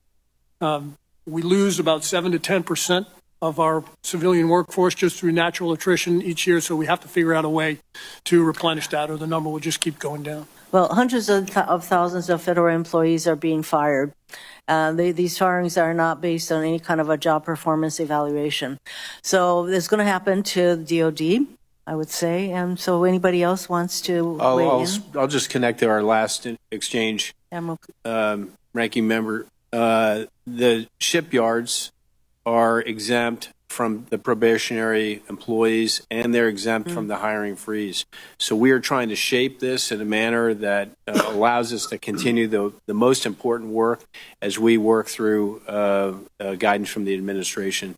Also exempted from the hiring freeze is the Military Sea Lift Command, an important force for us to maintain our fleet. So I think those are efforts on the services part to manage. Basically, all three of you are needing to identify some very critical people that you want to make sure that these firings do not hit. Is that what you're doing? Yes, Senator. Thank you, Mr. Chairman. Thank you, Senator Hirono. I'm going to finish this line of questioning with you, General Spain, on the CR budget flexibilities and specific, if you can get there, and then Air Force recruiting and lessons learned, and then Ms. Maurer, I'd like you to answer the same question as well. Mr. Chairman, thanks for the question. We talked a little bit in the opening statement about the bad, but I echo the comments from across the table on top line restrictions. Flexibility, in my mind, really comes down to treating our readiness accounts and quality of life accounts in terms of MILCON and FSRM with the same flexibility as operations. The readiness impacts within those accounts have the same deleterious effect across the force as stopping current operations. And so by allowing flexibility across the pillars of those readiness accounts, that's manpower, infrastructure, flying and training, and parts and supply, we can mitigate some of that risk that comes along with the CR. From a recruiting standpoint, the Air Force is above glide slope on our recruiting goals for the year. We increased the number by 20%, and in fact, we're still above the 20% increase. And we have the largest delayed entry pool that we've had in 10 years and the most recruiting that we've done at this point in the year in the last 15 years. So we're in a good position. Are there lessons learned from what you did to get over that hump? Yes, sir. So we have increased the number of recruiters. We've increased the training, which reflects some of the things that were said before. I don't know if I was a recruiter when I first started out in the Air Force waiting to go to pilot training. It's a tough job, and you need the right people doing that work, and we're bringing the right people in, and we're training them even better than we had before. Great. Ms. Maurer, do you have any views on in general, the line of questioning that I've been going through on CR, but in particular, we've heard the challenges of that, but in particular, what I want to hear from you is your sense on flexibilities that I know that we could provide more in the budget to give our services the ability to address some of the challenges that you put in your report, but also give them flexibility that if we have to, and certainly I wouldn't advocate for it, but another CR, another kind of budgetary constraint issue, that they have more flexibility to address them. And then also if GAO has looked at lessons learned from the recruiting kind of challenge that we had over the last 3 or 4 years and how that's come about, what are those? Sure. Thank you for the question, Mr. Chairman. On the issue of CR, talking about a full year CR makes me think back to work that we did over a decade ago looking at the impacts on sequestration. Obviously, it's a little bit apples to oranges, but we issued a report 2015-ish that looked at how sequestration impacted DOD. And at that time, we had a recommendation that DOD collect the lessons learned from sequestration and stockpile them in case they needed those lessons later on down the road.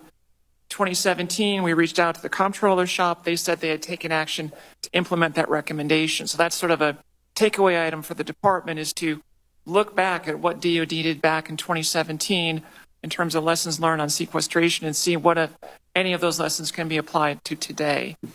In terms of flexibilities, we've heard a lot in my teams. I've heard a lot about the types of flexibilities that the generals and the admiral talked about today. Obviously, GAO tries to stay a little bit agnostic in terms of specific flexibilities, but what I will say is that whatever flexibilities are offered should be directed towards ensuring the ability of the services to meet the readiness challenges that they face. I talked about earlier in my opening statement, there is a significant imbalance between resources and mission. And so that anything that can be done to help bring that into better balance would be very helpful. In terms of recruiting, we're very encouraged to see that the recruiting numbers have come up. We've issued a whole series of reports in areas where the services have critical shortfalls in the number of people they need. So, for example, at the Navy, for every 6 sailors that they need for the fleet, they only have 5 assigned. We found deficiencies in the number of air defenders. The Space Force has a really good force generation model, but they don't have enough guardians to actually carry that out, much less on the civilian and the contractor side. So that the improvements and the change in the trend line in recruiting can be helpful in that regard. In some of our work on recruiting, we think it's important for the different programs, the different services to get an understanding of what is working, what isn't working, and then double down on the things that are working and then share those lessons with each other. That way you'll get a better outcome. No, I'm going to submit questions. Okay, great. Thank you on that. And I still have a number of questions. Senator Horner, do you want to do another round, or do you want to submit questions? But I will I'm going to submitting. stay for a while since I have all these very important members of our military. I think I will be submitting. Sorry. I'll be submitting questions for the record. Thank you very much, Mr. Great. Chairman. Well, let me continue with some additional questions. General Mingus, one of the things that I want to try to nail down is my understanding is the top line number for the end strength of the Army was reduced because of the recruiting challenges. We almost had to do it in a forced way. Now that we've met these numbers again, and you have almost a surplus, will you be requesting from us? And do you have the flexibility to increase your top line to a certain number? What's your flexibility on that? Because I'd like to see it. If you need more funding to get to that higher top line, I think we'd all be certainly willing to provide it. But what kind of authorities do you need to get back to a higher end strength when the reduction in your end strength was actually a resultant function of the recruiting challenges? Now that you're going in the positive direction, we want to take advantage of that to increase your end strength. What do you need? Money, authorities, both? Thank you, Chairman. Money, yes, in the Milpers account. Because what we asked for in this year's budget was an appropriations for an end strength of 442,000. What I believe will happen if the trajectories remain consistent with where they're at today, we're going to end this year somewhere between 449,000 and 452,000. So almost 10,000 over what we believe will be appropriated from a military pay and allowance account standpoint.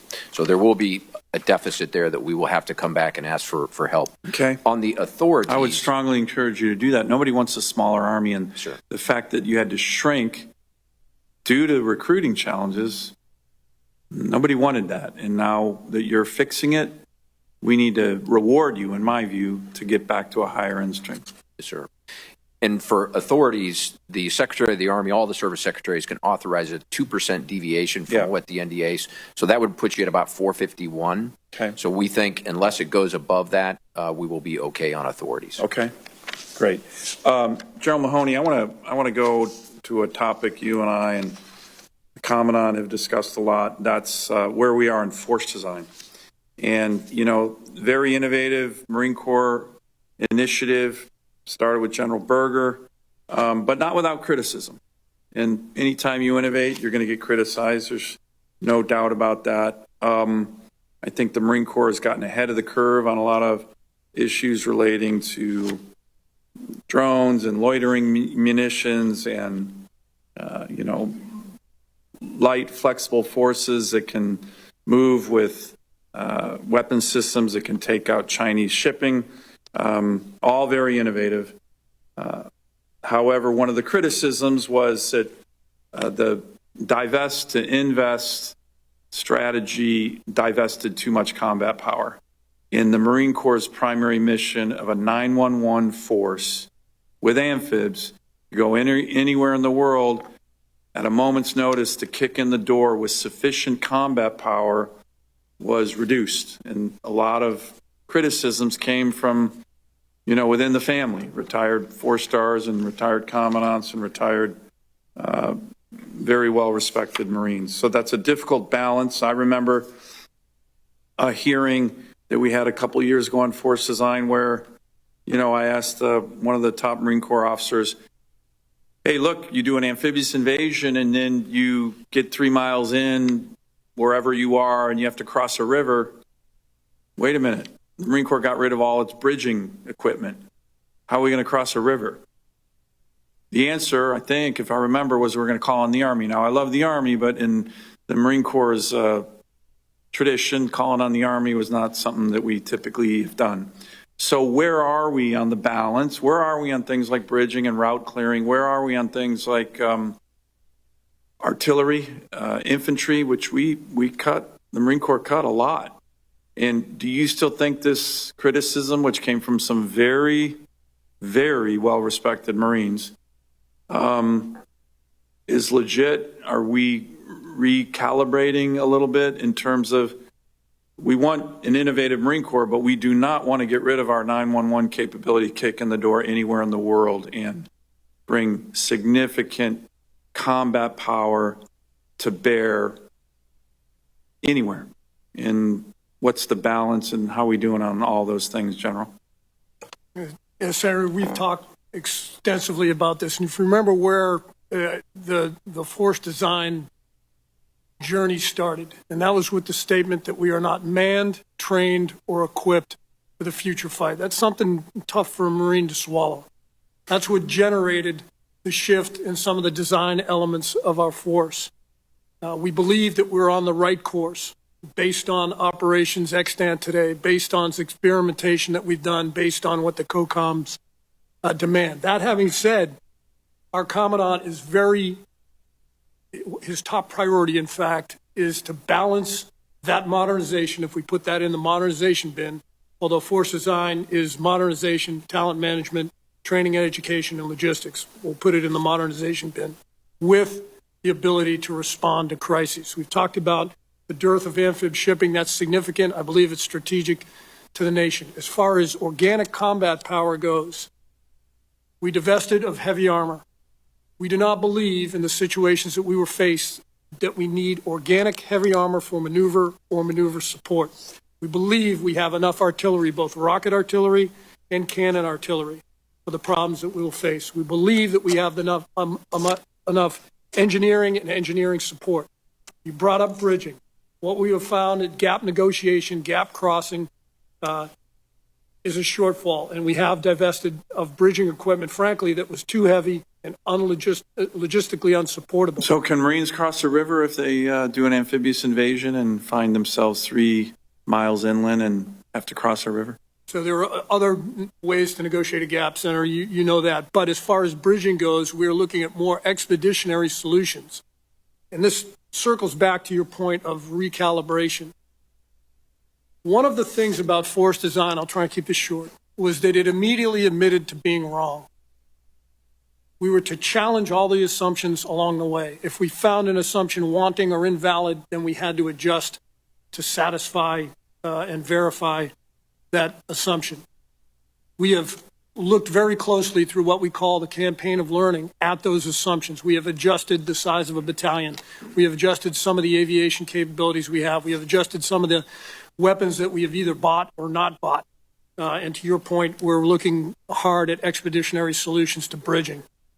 As far as joint support, frankly, I'm less concerned about the Army providing an M1A2 for us as I am about us as a joint force being able to project, set a theater, and sustain a theater from a joint perspective. Great. Thank you. Senator Hirono. Thank you, Mr. Chairman. In 2019, the Secretary of Defense discontinued certain tasks at the border after determining that service members were not performing military functions and the continued support would negatively affect military readiness and morale. I think that is an important aspect of what is happening, the impact on morale. General Mingus and General Mahoney, how is this deployment, the current deployment, any different from 2019 when DHS was asking your units to perform the same non-DOD tasks? Thank you, ma'am.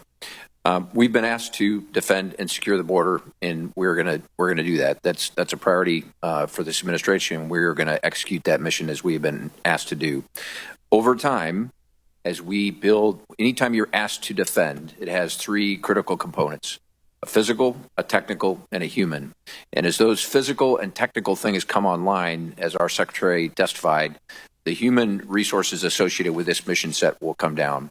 But to answer your specific question, the lessons we learned from 2019 is the troop to task, as we like to use, was a 1-for-1. Detection and monitoring, POE support, admin support, data entry, etc. And so there was no time to come offline to continue to train and do their mission. So it doesn't sound much different from what was going on in 2019. This time we're going to make sure that the troop to task allows for rotations so that the degradation in readiness is not as substantial as what we saw in 2019. That remains to be seen.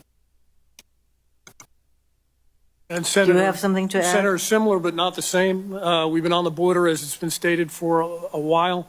The mission has changed with this recent evolution, where we're primarily executing engineering tasks and engineering support tasks. Think barrier emplacement, but we're also executing intelligence tasks. And in both of those, there is training value, especially for the intelligence analysts, to collect and analyze what is a very complex situation. But as General Mingus brought up, anytime you have 10 essential tasks and you're only training to 1 or 2 of them, you have to figure out a way to either accept risk in the tasks that you're not training to, or to figure out a training plan. And maybe unlike the Army, even before we had a rotational basis where we could plus up the skills in the tasks that weren't being performed, and we'll manage the same way. There's right actually, from what you're testifying, you are needing to find some tasks that our military people are doing on the border that somehow has more relevance to what they should be doing in the military, and that perhaps if you had your druthers, your people would not be in the border at all, especially as border crossings are at an all-time low. During the NORTHCOM posture hearing, General Gillow said that units deployed to the southwest border get only 1 dedicated training days per week. General Mingus and General Mahoney and Ms. Moore, is 1 day a week normal for military training? Depending on which cycle you're in, ma'am, it could be normal, but I'll go back to where I talked about before, is it's the ability to cycle people in and out of their tasks associated with the border mission versus going back and the ability to train on their mission essential tasks. The other thing I would offer, and this is to kind of expand on General Mahoney, is that at the highest level of our doctrine, the Joint Force has to be able to execute offense, defense, and stability operations simultaneously. This is a defensive operation, and so there is training value associated with that. Is it going to be the same as if they went to the National Training Center? Absolutely not. But there's still value to be had if the leadership takes the right approach to it. And Senator, I'm not familiar with exactly what NORTHCOM said, but I would maintain that our engineers and our intel analysts have had far more than 1 day of training to train for this mission. For obstacle emplacement, for intelligence analysts, they undergo a whole battery of training to prepare them for just this support. So you're saying that our troops on the border are actually getting equivalent, something that is equivalent to more than 1 day a week in training. So, you know what? I mean, I think that you're doing your best to be very forthcoming in your assessment of your troops being deployed to the border. And clearly, you can do all you're doing your best to enable these people to be getting some sort of equivalent training, but it is hard to, frankly, it kind of stretches the imagination to think that that is happening and that they are not losing the kind of training and opportunities to train that would be the case if they were not. Senator, deployed.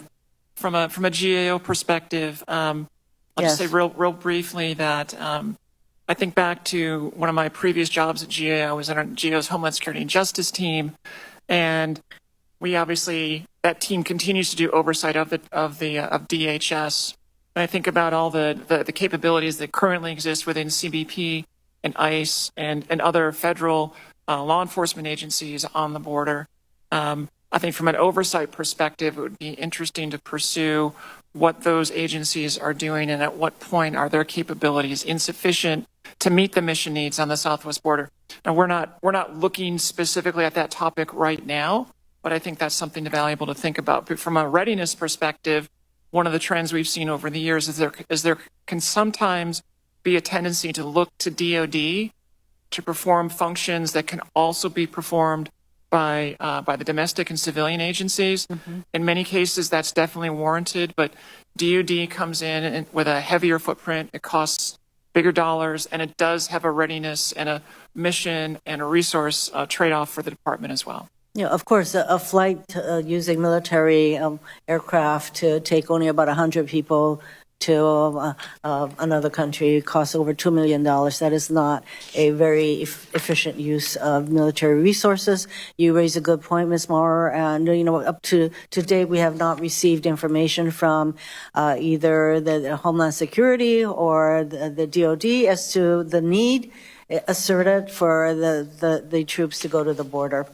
We await that kind of information, but until then, highly questionable. Thank you, Mr. Chairman. Thank you, Senator Hirono. I'm going to wrap up here with just a few more questions. Again, thanks for the patience. This has been really good, enlightening hearing, and I appreciate all the witnesses' testimony and frank discussion of our readiness challenges. General Spain, I'm going to turn to you a little bit on contested logistics. Ms. Maurer talked about it. We all deal with it, all the services, but the Air Force, I think in particular with its tanker fleet, is particularly challenged because tankers are so important. The previous Secretary of the Air Force committed, after the Chief of Staff of the Air Force and many others over the last several years, we're going to be moving more KC-135s to Eielson. But what is the sense of your tanker fleet writ large, and how can we be addressing that? And can you commit to me to keeping that timeline on getting those 4 tankers? I think one has already been moved to Eielson, but we need 3 more with over 100 5th-gen fighters in Alaska. As you know, our Air Force is doing a fantastic job, real-world missions, very regularly intercepting Russian Bear bombers, and our aid is Chinese and Russian strategic bombers, and our aid is our military. Our Air Force has done a great job up there. But as you know, those intercept missions are not easy, and we need tankers. But we need tankers throughout the world. So what's the situation there? Thanks, Senator. I appreciate the question. As you are fully aware, we're committed to the KC-46 program, 89 aircraft on the ramp today, and recent deployments have been wildly successful in their ability to offload gas to a multitude of receivers, both in theater and around the world. For the KC-135, obviously we did some re-engineering and service life extension in the 80s and the 90s that will keep the platform flying for decades to come, but we are also fully committed to tanker recapitalization post the KC-46 program. Right now, we're on track to continue to procure 15 KC-46s a year, and we're continuing to move the tanker recap acquisition strategy forward, and we'll continue to do so. And to your point, we are continuing to move down the path to bringing the remaining 3 KC-135s to Eielson for the reasons that you mentioned. We have some work to do with the department on some notifications, but beyond that, we'll be able to move relatively quickly. Great. Keep me posted on that. That's very important. General Mingus, we talked about the 11th Airborne Division, Arctic Angels. I'd like you just to get an update from your perspective on how that unit's doing. I try to touch base with them a lot. From what I can tell, they seem to be very motivated. And now that that's a warfighting headquarters, any other additional personnel that we talked about coming to that unit in Alaska, and then any other thoughts about additional multi-domain task force that you're looking at placing. I know that you were looking at Alaska for a multi-domain task force at one point, but just to update on really the operations and morale of the 11th Airborne Division, who do a great job in my state. Yeah, thanks, Chairman. I know you're proud of them, and we are as well. Their trajectory still continues to move in a very positive direction, both on the suicide front, also on the people side that you and I talked yesterday, but also on the operational side. Multiple warfighter exercises.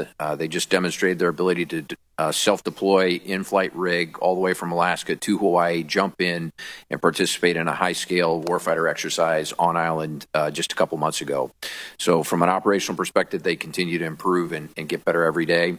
The other fundamental change that we made in Alaska was converting the brigade in Alaska from a Stryker to an infantry brigade combat team. So that climate, culture, and the identity associated with being light fighters, Arctic light fighters, they absolutely have embraced that. It's turned the corner in that organization, and they are off on a great start. So very, very proud of where they're headed. On the multi-domain task forces, we did consider, but in the end, sir, we did not make a selection to go to Alaska for the fifth multi-domain. Where's the fifth multi-domain task force going to be home ported? Fort Lewis, Fort Carson, Hawaii, Fort Bragg, and Europe. Okay, great. Thank you. Admiral, you and I had a good discussion on ADAC the other day. If you look at a map, it's an incredibly strategic base. It's the gateway to the Arctic. It's much further west than Hawaii. It's kind of a dagger in the flank of China. Can you give me your sense on the strategic value of ADAC and any updates since you and I talked about that? Well, just for the record, sir, we went to look at ADAC from kind of a small, medium, and large warm basing perspective on what we could do in the future. With your support, and we're going to send up a team to engage with the Alute Corporation and the Department of Transportation from Alaska to really understand that to a greater level. We sent 14 ships to Dutch Harbor last year, 2 from the FDNF, 12 from San Diego. So there's a need. I happened to speak to Admiral Paparo last night on a number of issues. This came up.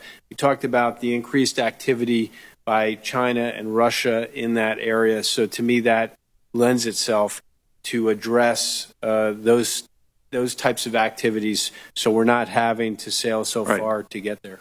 Well, I appreciate that. And again, that's it's not just aircraft, strategic bombers, and our ADAs that our great Air Force is doing such a good job at addressing. It's to your point, it's Chinese and Russian joint naval task forces in our EEZ up in Alaska. This is happening on a regular basis. The rest of the country doesn't really notice, but we notice in Alaska. We're on the front lines, and we appreciate the great work our service members are doing there. And so I want to thank you on that. Look forward to working with you on that.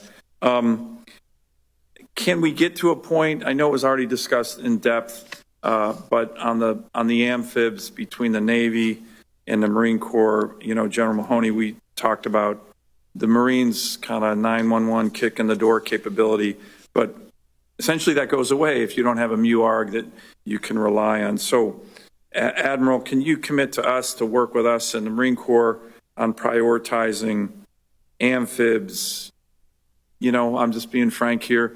You don't get the sense that if it was a Ford-class carrier or something like that, that the maintenance numbers that GAO has reported would be so challenged. Right now, the recent GAO report stated roughly 50% of the amphib fleet was in poor material condition, including 5 out of the 9 LHA, LHD carriers, and 90% of the LSDs.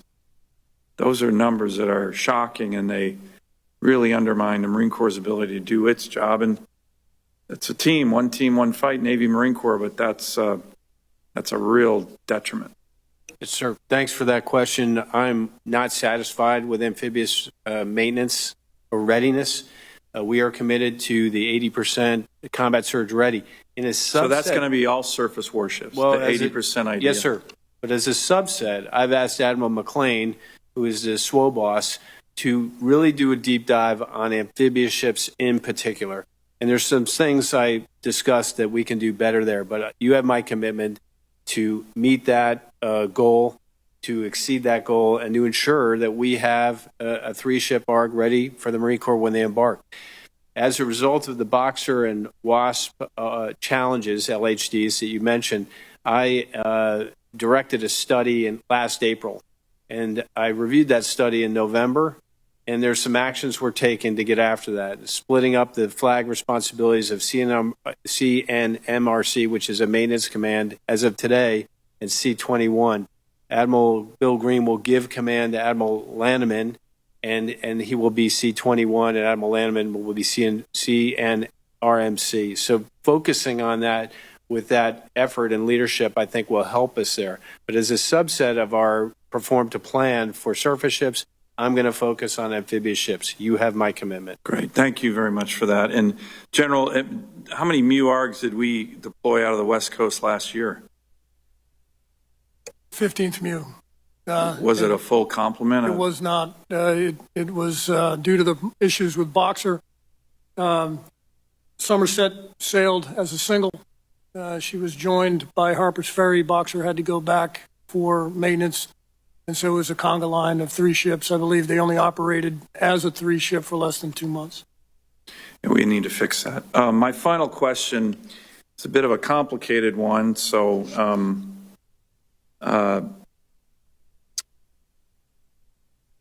General Gutlein, I'm going to give it to you since it seems to make the most sense, but it's an issue that I'm trying to figure out how we work this, and it relates to the president's vision for a Golden Dome.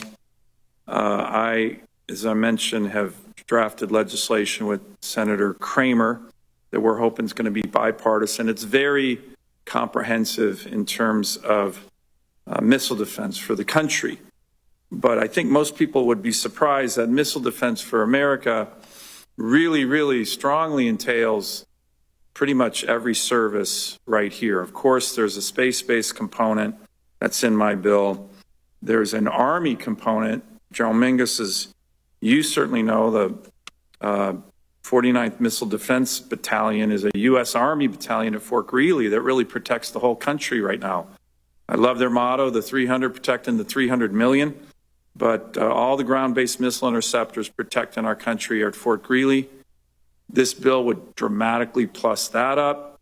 Admiral, this bill has a lot of Aegis Ashore focus in Hawaii, for example, and other places. So, and then, of course, General Spain, the Air Force plays a huge role in missile defense. So my question is, as we're working on this, I've briefed Mike Waltz on our bill. I've briefed Secretary Hegseth on our bill. I've even briefed President Trump on the legislation that we put together after the executive order came out.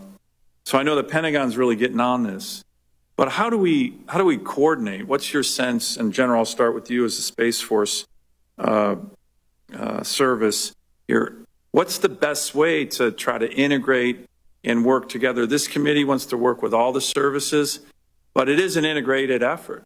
It literally is Space Force, Air Force, Army, Navy. The Marine Corps, I'm sure, has some tactical element to it, General Mahoney. But this is a full service approach.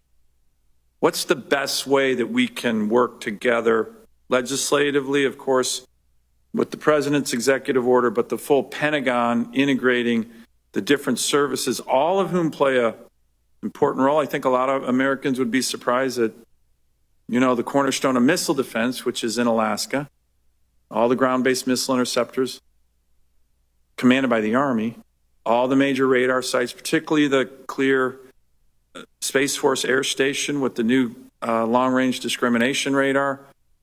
How do we integrate that, General? And if anyone else has a thought on that, it's a really important issue. It's a really good vision that the president has put forward. We just need to operationalize it between the Pentagon, the Congress, and we need to get on it. And Ms. Maurer, if you have a view on this as well, I'd welcome that. So, General, why don't we start with you? Final question, I promise, but it's an important one. Thank you, Senator. It is, let me start with, it is a very bold vision that's going to have a lot of complexity to it, as you said. Good news is we just met with the Vice Chairman yesterday in the Joint Requirements Oversight Council. So we had all the combatant commands, we had the OSD staffs, we had the service staffs, we had NGA, we had MDA, and the National Reconnaissance Office all present in that room talking about what is it going to take to get after something of this magnitude. I would compare this, the only time that I can think of in the history of the United States where we have gone after something this complex was the Manhattan Project. That's how complex this capability is going to be. But I want to tell you, it's not complex because the technology is going to be hard. It's complex because of the number of organizations and the number of agencies that need to be involved, as you said, as you're going around through your question. Organizational behavior and culture are going to be our two biggest challenges. The way to get through organizational behavior and challenges is we got to make sure, first and foremost, that we have one entity in charge that has the full support of the nation, from the president, from the Hill, and from the American people on down. That person or that entity needs to be empowered and resourced to make decisions across organizational boundaries. And do we have that yet? We do not have that yet. That is what was in discussion. That's what we talked about yesterday with the Vice Chairman. We're going to talk about it next week with the Deputy Secretary of Defense. Good. And the Secretary of Defense owes an answer back to the President by the end of March. Good. And we are on path to do that. But not only is it an organizational challenge between agencies and services, but we also need to bring the full blunt of our industrial base into the equation and empower them to be successful, harness their innovation. That means we need to embrace the non-traditional contractors and get their ideas and get their capabilities on the table. By the way, they're really motivated, those non-traditional contractors, to play an important role here. So I'm really glad you're highlighting that. Yes, sir. We've had numerous industry days. I've taken numerous meetings. The Missile Defense Agency had an industry day trying to look at the whole of the U.S., not just the government, but the whole of the U.S. to get after this problem. We are also having conversations with our allies. Can the allies bring capabilities to the table? The Canadians are very interested in partnering with us on the protection of the homeland. They would like it to be the protection of the continent. So we're having those kind of conversations as well. It would be great to see the Canadians participating and helping fund missile defense. Right now, it's my distinct recollection that they don't participate hardly at all. They don't do anything on NORAD missile defense. They do participate in NORAD. They do not participate in Missile Defense Agency. Yeah, they need to participate in missile defense. If a rogue North Korean missile is shot into our continent, we're not going to wait to see if it hits Chicago or Toronto. We're going to shoot it down. Canada needs to step up like they haven't been on defense spending. It's been woefully inadequate as a wealthy NATO member, and they need to do it on missile defense too. I've been pressing the Canadians for years on this. They don't put any money into missile defense, and it's not acceptable. The last element that I would bring to bear on here, as we start to look at the authorities and start looking at the accountability, everything we've talked about in this session today, dealing with the continuing resolution, also comes to bear. This program, to be successful, has to have funding stability. They have to know that they're going to have those resources from year to year to be successful, or else they're going to be very inefficient and they're going to suffer a death by 1,000 cuts through fits and starts and stops. That is an outstanding answer, General. I really appreciate that. Any other comments, Ms. Maurer? Do you have very quickly, Mr. Chairman. So we issued a report a couple weeks ago looking at sustainment of missile defense in Guam, which I think could be, in a sense, sort of a preview of potential coming attractions. And the General's point is definitively spot on about the sheer complexity of the number of organizations. That report, we had probably the most complicated org chart that I've ever put in a report that I signed out under my name, because there are so many different organizations. That's just Guam, which is a small island, as you know. So getting arms around that challenge is going to be important. The second point I'd like to make is that thinking about sustainment, that needs to be part of the conversation from day one. That's been a continuing challenge in the missile defense enterprise. The Missile Defense Agency develops and purchases the technology. In theory, it's handed off to one of the services to operate and sustain. Those handoffs have not been happening in the way that they've been envisioned. In fact, that's one of our recommendations in this report on Guam, is that DoD needs to spell out specifically who is going to do what and how sustainment is going to work for a Guam defense system. Great. Any other thoughts, Admiral? Yeah, I'm just going to offer one thing I talked about in the J-ROC. We can do this. In 2008, we shot down a satellite that was deorbiting full of fuel in 6 weeks. The whole of the government got together with agencies, the science community, and industry, and we made it happen. So we can do this. We just need to do the things that were outlined and provide clear lines of C2 and solid, consistent budgeting, and I'm convinced that we can deliver. Good. That's a great answer. Anyone else on this topic? Yep, General Senator, briefly agree with everything that's been said. The stitching together of the various capabilities will be the key enabler of Iron Dome and Golden Dome. Obviously, the scaffolding of which exists today in Air Force forces and Space Force forces, along with the Army ground-based deterrent. The integrated PEO that we have in Major General Luke Cropsey in our ABMS program and the CJAD C2 program will be the thing that will allow each of the services to connect the effectors, the sensors, and the sense-making capability across all services and agencies. That will need to be a primary focus of this effort, along with the capabilities that each of the services will bring. Good. Well, these are great answers. You know, you have a strong vision from the Commander-in-Chief. The President obviously is really focused on this. He mentioned it in his State of the Union last week. We will be in the budget reconciliation bill that we're working on, the DoD component. It's going to have a lot of funding on this. So I think it's a sense of urgency that we all need to work together on the Congress, the executive branch, and General, you kind of laid out a vision and the importance of some key principles, and we look forward to working with all of you and look forward to having that designated individual or agency in charge. I think it's a really important component as well. So with that, I want to thank everybody. This has been a long hearing, but a really important hearing. I want to thank again all 6 of you for your service, decades of service to our country in uniform and without or not in uniform. GAO does a great job. If there are additional questions for the record, my Senate colleagues will submit those in the next few days, and we respectfully request that you try to respond to those within the next 2 to 3 weeks. With that, this hearing is adjourned.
Yeah, I'll write that.